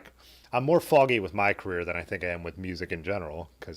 But yeah, I think my guitar player was trying to get Pete in there. Yeah.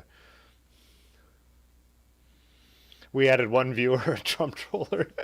I think this whole music combo, we probably lost most of our normal bike fans, huh? But man, I hope. Do you have a picture of that, D'Amico, of you guys doing that? I hope you do. Jimmy Image probably does if no one else does. Jimmy Image probably has a full video of you guys doing that, but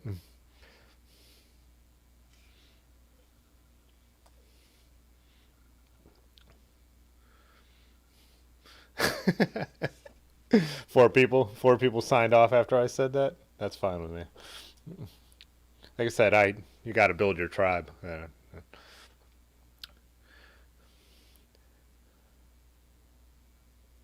You think Danzig's a right winger? I don't. I early on, like when we used to be anti Misfits, and I think it was kind of a taking a stance because everybody we skated with loved the Misfits, and we were such more of a British style mod punk band. We loved the Jam more than any. Our the Jam was our jam. God, that's horrible.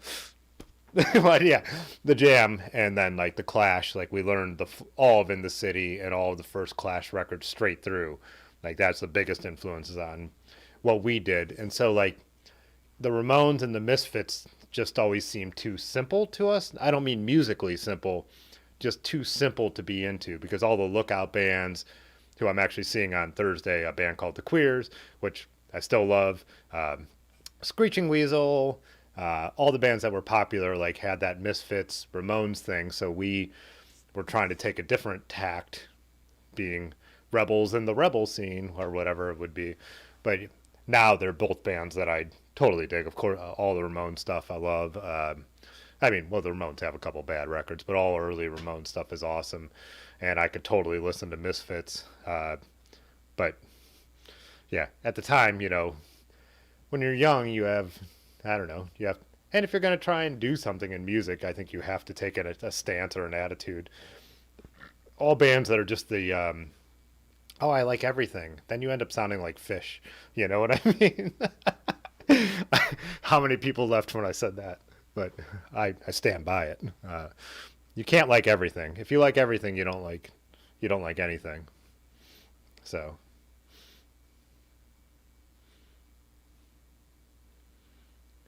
Mile High said, "How much do I make on YouTube?"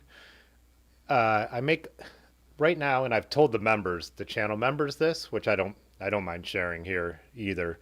Um, I make about $150 a month, so it's nice when you consider time I put in. So for a photo gig and event gig, I charge at least $100 an hour, 150 minimum for.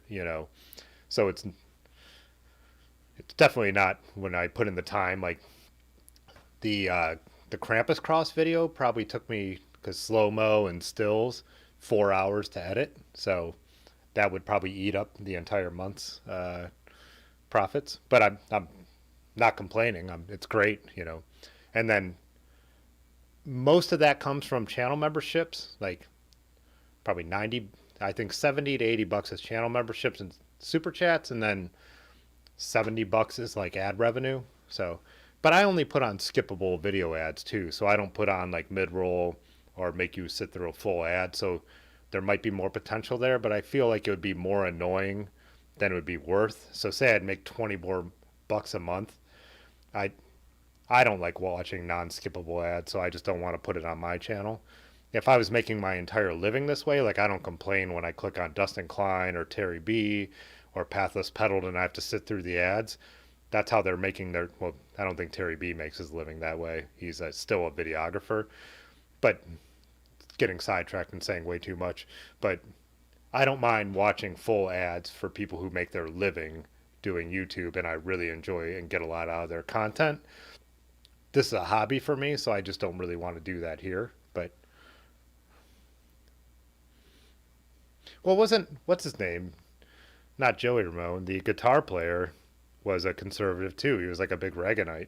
But they'd never agreed with each other. The Ramones, they were like totally at heads.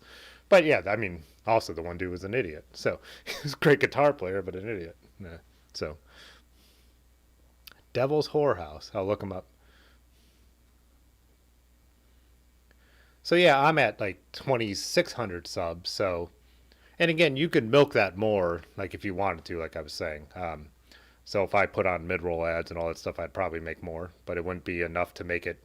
It wouldn't be enough to pay my bills. So there's no reason to annoy people with it. So, just my, and everyone. I'm not complaining about anyone who does. Like who does put on ads. I do. I only do my thing. Yeah. I could be more annoying. Oh, Raymond, you bought a crust evasion? What evasion did you get? Because they have the evasion light and the irregular evasion. Man, you could go anyways with that, right? Yeah.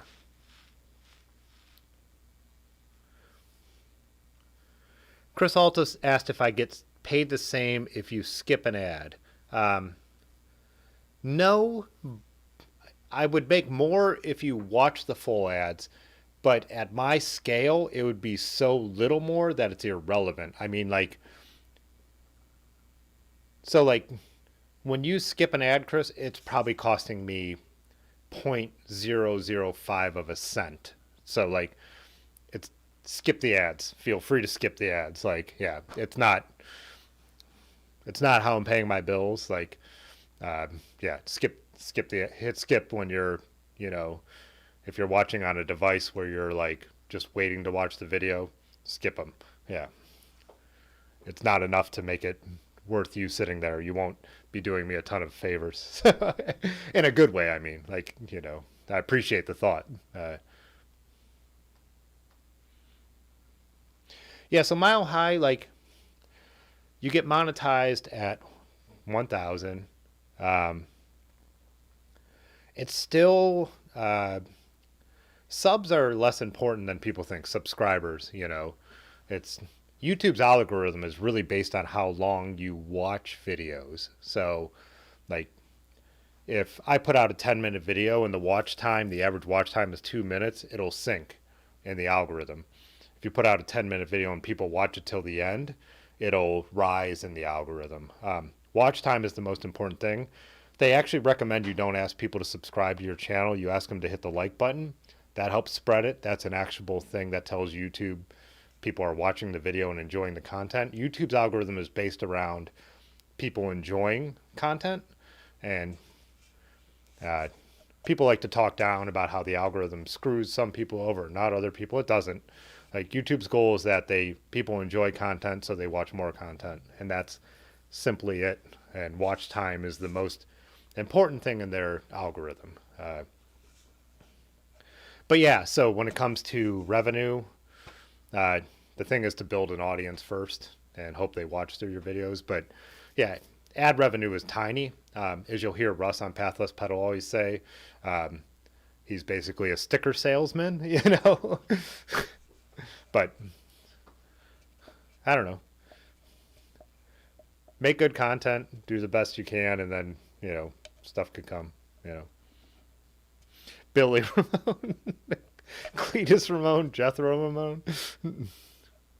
Yeah, so Rick has premium, so YouTube Premium allows you not to see ads. I do get a percentage from premium. So I don't know how it works. I haven't looked into it, but so basically people who pay for premium YouTube, like I think what we would have gotten from you in ad revenue is what they cut us. I don't know exactly how it works, but there is a line in there for my YouTube Premium money, but I don't know how they make it all work. Like I said, since I don't make my living doing it, I don't dive that deep into it. It's not worth my time, right? Mile High said one of you puts my playlist on repeat, and YouTube is wise to that. Their algorithms are set for that, so like people don't just play their own videos over and over. Dirty River, Large Marge has a playlist that plays a lot of my videos, and I think YouTube is like knows enough that that's what's going on and is probably not cutting me in as much on that, which is totally fine. But yeah, which it should be. It should be smart. You don't want a system that's cheatable, right? Because it's not unfair to everybody else. But YouTube is the only social media platform that like legit pays you based on how well you're doing. I mean, Instagram pays super high influencers. TikTok plays super, if you're on this like extreme level of success. YouTube will pay you, like me, someone who has, what you guys tell me, like 20 people watching. Like YouTube allows you guys to become members of my channel. They give me 70% of the memberships. So YouTube only takes 30% of that. And their ad revenue is a fairly good split too, I think, in favor of the creator. I think YouTube pays me more than they pay themselves on ad revenue. Don't quote me on that, as Camera Conspiracies would say. But yeah, like YouTube is very fair, and they do everything to teach you how to make more money. Like I just don't run the kind of channel that is like I like to make my little bike music videos. But if you want to be an informational channel, like they have like YouTube School. Like you could sit there and they'll teach you how to read like the analytics to know when people are dropping off. They'll teach you how to make better thumbnails, better titles. YouTube's great, as well as Google has not become maybe the best overall company. I feel like YouTube is pretty fair when it comes to creators compared to even look at music, Spotify, Amazon Prime. Like they're giving you nickels on what they're making. YouTube is doing a way better job of treating creators fairly. So that's my 2 cents. But yeah. Oh, Gary says I need t-shirts, and I actually do have some on the way. We have grab t-shirts. So Micah made me this logo, like a genuine article, and I have these stickers on the website now, and we have really cool looking bandanas on the way, because bandanas are obviously my thing. Since I was a farmer, I've always worn bandanas, and now with COVID, they're even more convenient. But that was the same thing when I was breathing in dirt, working in the fields all day. I always wore bandanas, and then we'd also dip them in water when we were hand picking sweet corn to keep cool. So I have some really cool grab bandanas on the way, and then he has a totally different design for the t-shirts that'll be coming out soon. But yeah,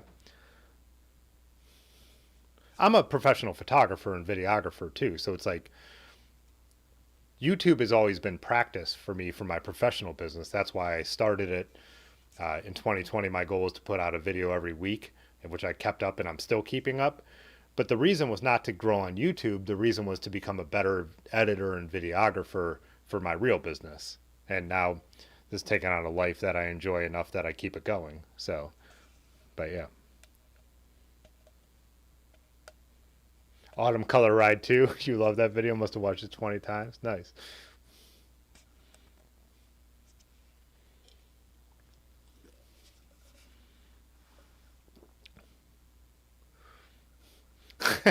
Tony, sound off in the comments if you like YouTube.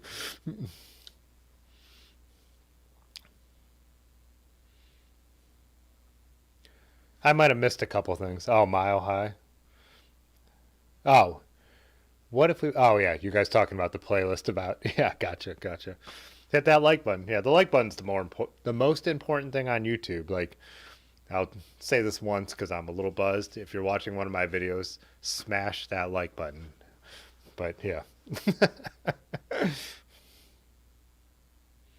Chris said Spotify pays out the worst to artists, like a quarter of other subscription services. Yeah. Which video hooked you, Jay Dandy? One of the fall ones as well?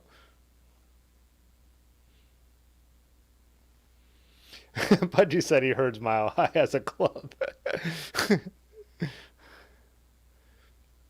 Oh, Mile High said it was August and he was craving fall, so he got high in search. Nice. That's awesome.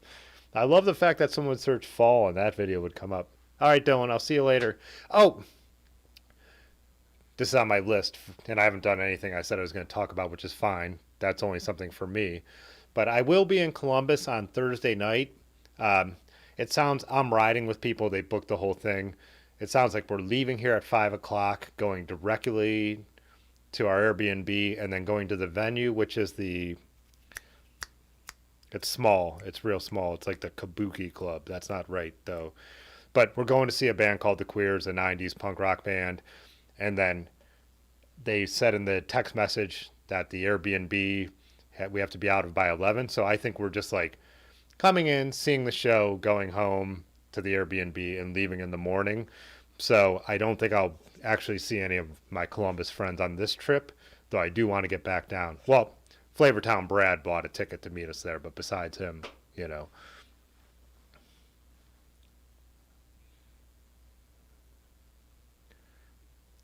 Rick said, is it true that dislikes are as good as likes? No.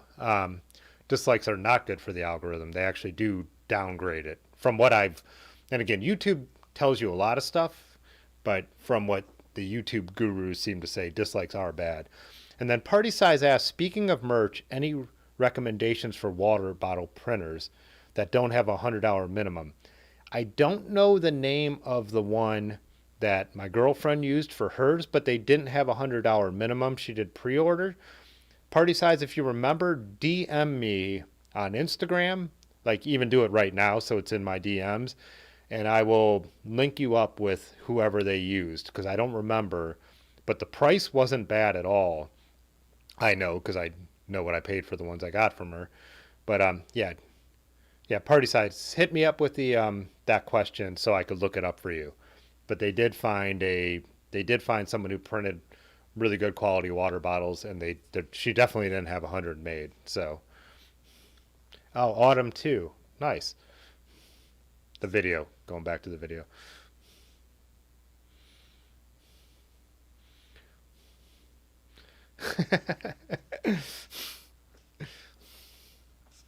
Huh. Yeah, we had that last. We were so lucky with 2020 being the shit show and the shit show that's still going on.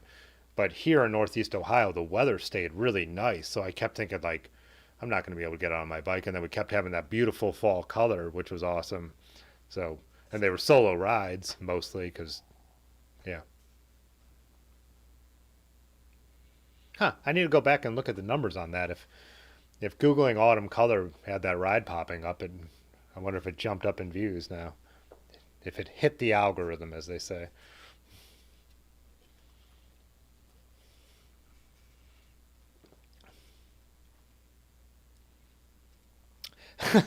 I just saw your joke, Pudgy. He said last time he searched fall, Belgium quad came up. So, yeah, funny Brad. Yeah, drank a Belgium quad, and I have a video on here called Funny Brad Rex, which is about that. So, oh, nice. Tony's got the wait, where's my? That's the right button. The grab sticker up there on his laptop. Dirty River bike sticker, nice.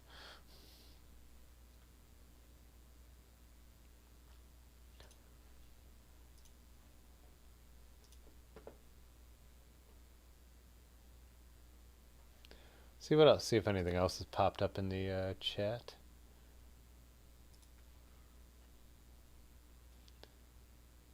Just a lot of good conversations about cycling clothing and all that.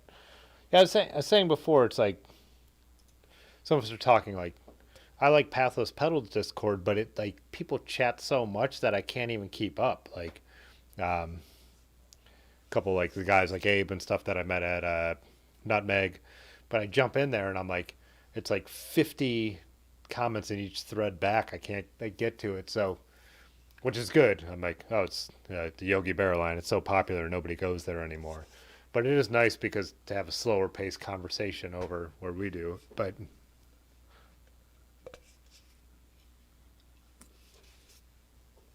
uh,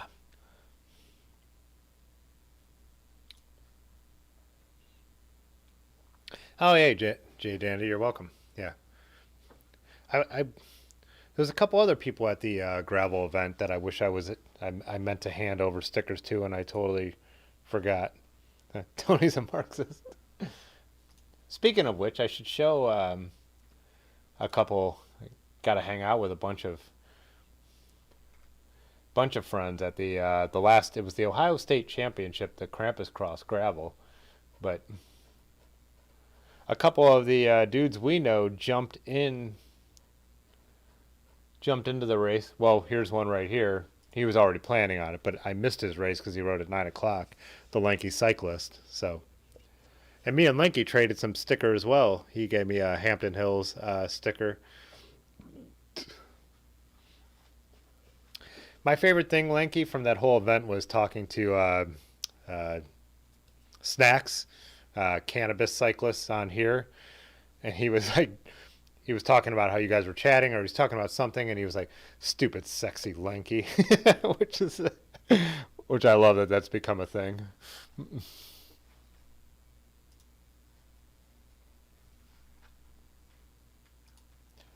Yeah, so I rode out to Krampus Kross, which is in Peninsula. Jay Dandy rode out from Kent, and then the Yeti squad from Dirty River rode out as well. And so these are a couple photos. This is the yeah, I'm not going to remember the races at the time, but beautiful cyclocross race. The location was awesome. It's a Boy Scout camp, but it's in the national park, right up against Virginia Kendall. If anyone's from around here, but some really good serious riders. Some people just having fun. What's her name? Danielle. She, I think, won her um, race.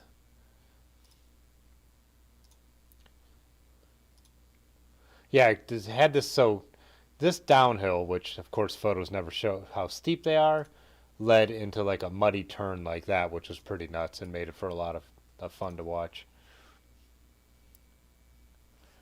What did Chris say? Today he learned his wingspan 7 feet is longer than his height. No wonder the cockpit always feels tight.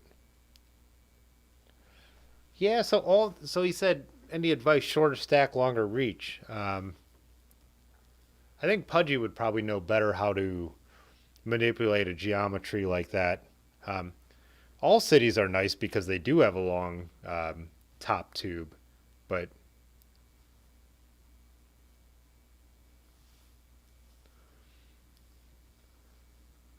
yeah, I'm wondering if a layback seat post would be something that would help as well. But yeah, setback seat post. Pudgy just said that, but yeah. And then Lanky was saying Danielle won the men's cat 3 and the women's 1, 2, 3. Right? Yeah.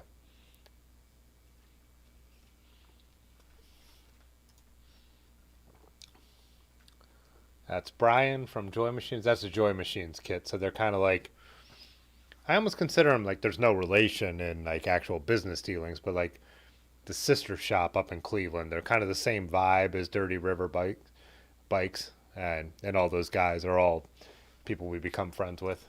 But there's Lanky. Lanky was doing some work down in the pits, helping to clean off the bikes for the bike changes.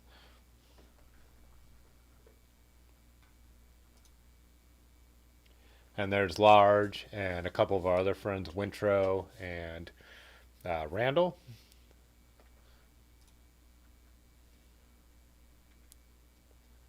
This is a really cool course. I was kind of like jealous I wasn't riding it, and then also kind of glad I wasn't riding it. But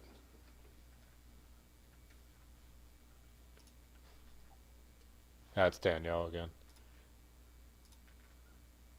The light was really great around noon. It was like, we get this great low light. But later it got a lot cloudier and flatter, but I love the light for like photos like this. This girl was hilarious. She was riding her, dad's carbon fiber bike? But right here she was like really annoyed because whoever her dad or her coach were yelling at her that, like, just keep it going. And she was all mad that she had messed up and she wasn't going to win her category. So, oh, they had a little kids race too, which was funny. This guy's dad was riding right along next to him with the cell phone recording it. And there's Ranger Woody, one of my OG riding buddies. He's an interpretive ranger. Everyone pretended to put their beer behind his back when he came. And this was it for the Ohio State Champs field. I thought it was going to be like 50 riders would show up. But what do we have? 1, 2, 3, 4, 5, 6. And one of the guys is actually from Pittsburgh, so he counted in the race, but he didn't count for the champs, which was kind of strange. But and this is our buddy Jay, who is the Cannondale rep for Lanky Shop Bike Ohio and for Dirty River. He won the race again, and he's won every cyclocross race I've ever seen him at, to be honest. There's Summit Perry over here on the end. More bike cleaning, just a bunch of bike shots. Pittsburgh guy. There's Jay. I love this perspective. It kind of shows. Rick said he found the slow-mo lanky bike cleaning footage on Pornhub. This was a super steep climb. Most people, only like the really good riders made it all the way up this climb. Most people shouldered the bike. And there we have Large, Otis, Summit Perry, and if you're familiar with the segments around town, and you know the Route 8 gravel that we rode on the industrial gravel ride, that's the accountant, where the name the accountant killer comes from, Nathan. And the women's state champ field. This face, that is a pain face right there, huh?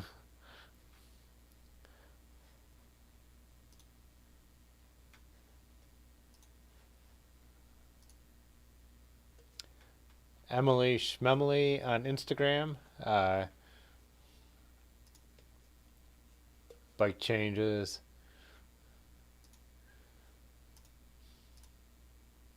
It's fun to photograph these things. Cross races are a blast.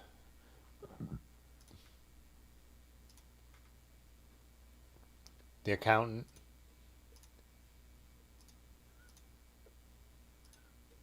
There's Obsolescence about to bomb the hill.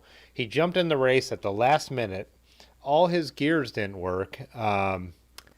He's a hero. He's an absolute hero. Otis was really like adjusting his rear derailleur right before he went out. And this is that, for anyone in the Discord, the Specialized he built up. He jumped in the cross race on this bike, a Cat 4-5 race that starts with, it's a single speed race where there's still people going super fast up front. And then it's fat bike and Cat 4-5, so kind of whatever, anything goes. But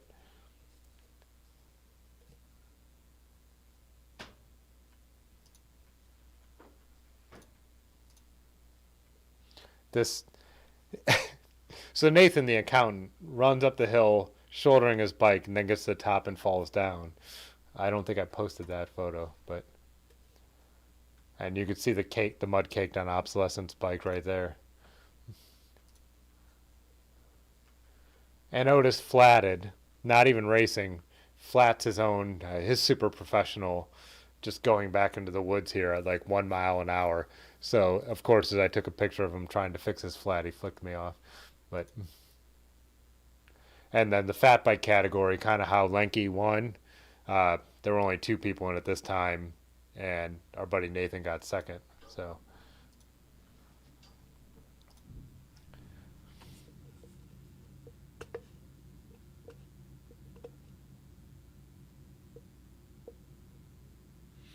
Yeah, I think, yeah, Pudgy, Obsolescence literally built that bike like the day before, and he was only going there to ride out. You know, he rode out to the race to watch with the Yetis. I think Jay Dandy said he threw like um, $5 in on Obsolescence's entry fee. So.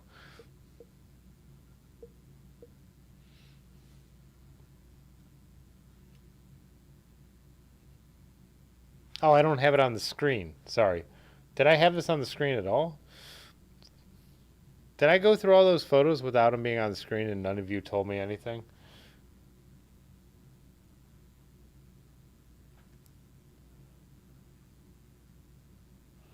Yeah, he built that bike mid-race. That's true.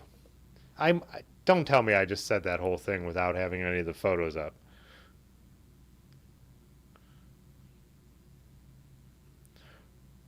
Oh, good. Oh. I do a lot of dumb things, but that would have been the worst.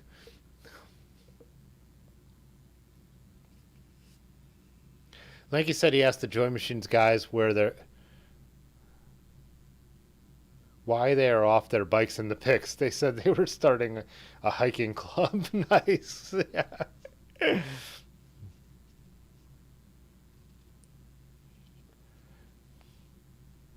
Oh, Jay Dandy's saying he had a 5 on Obsolescence. Yeah. And that's Hoke behind him, I think on Instagram, Hoke. Yeah, Hoke. Running the Pink Gravel Kings, I believe.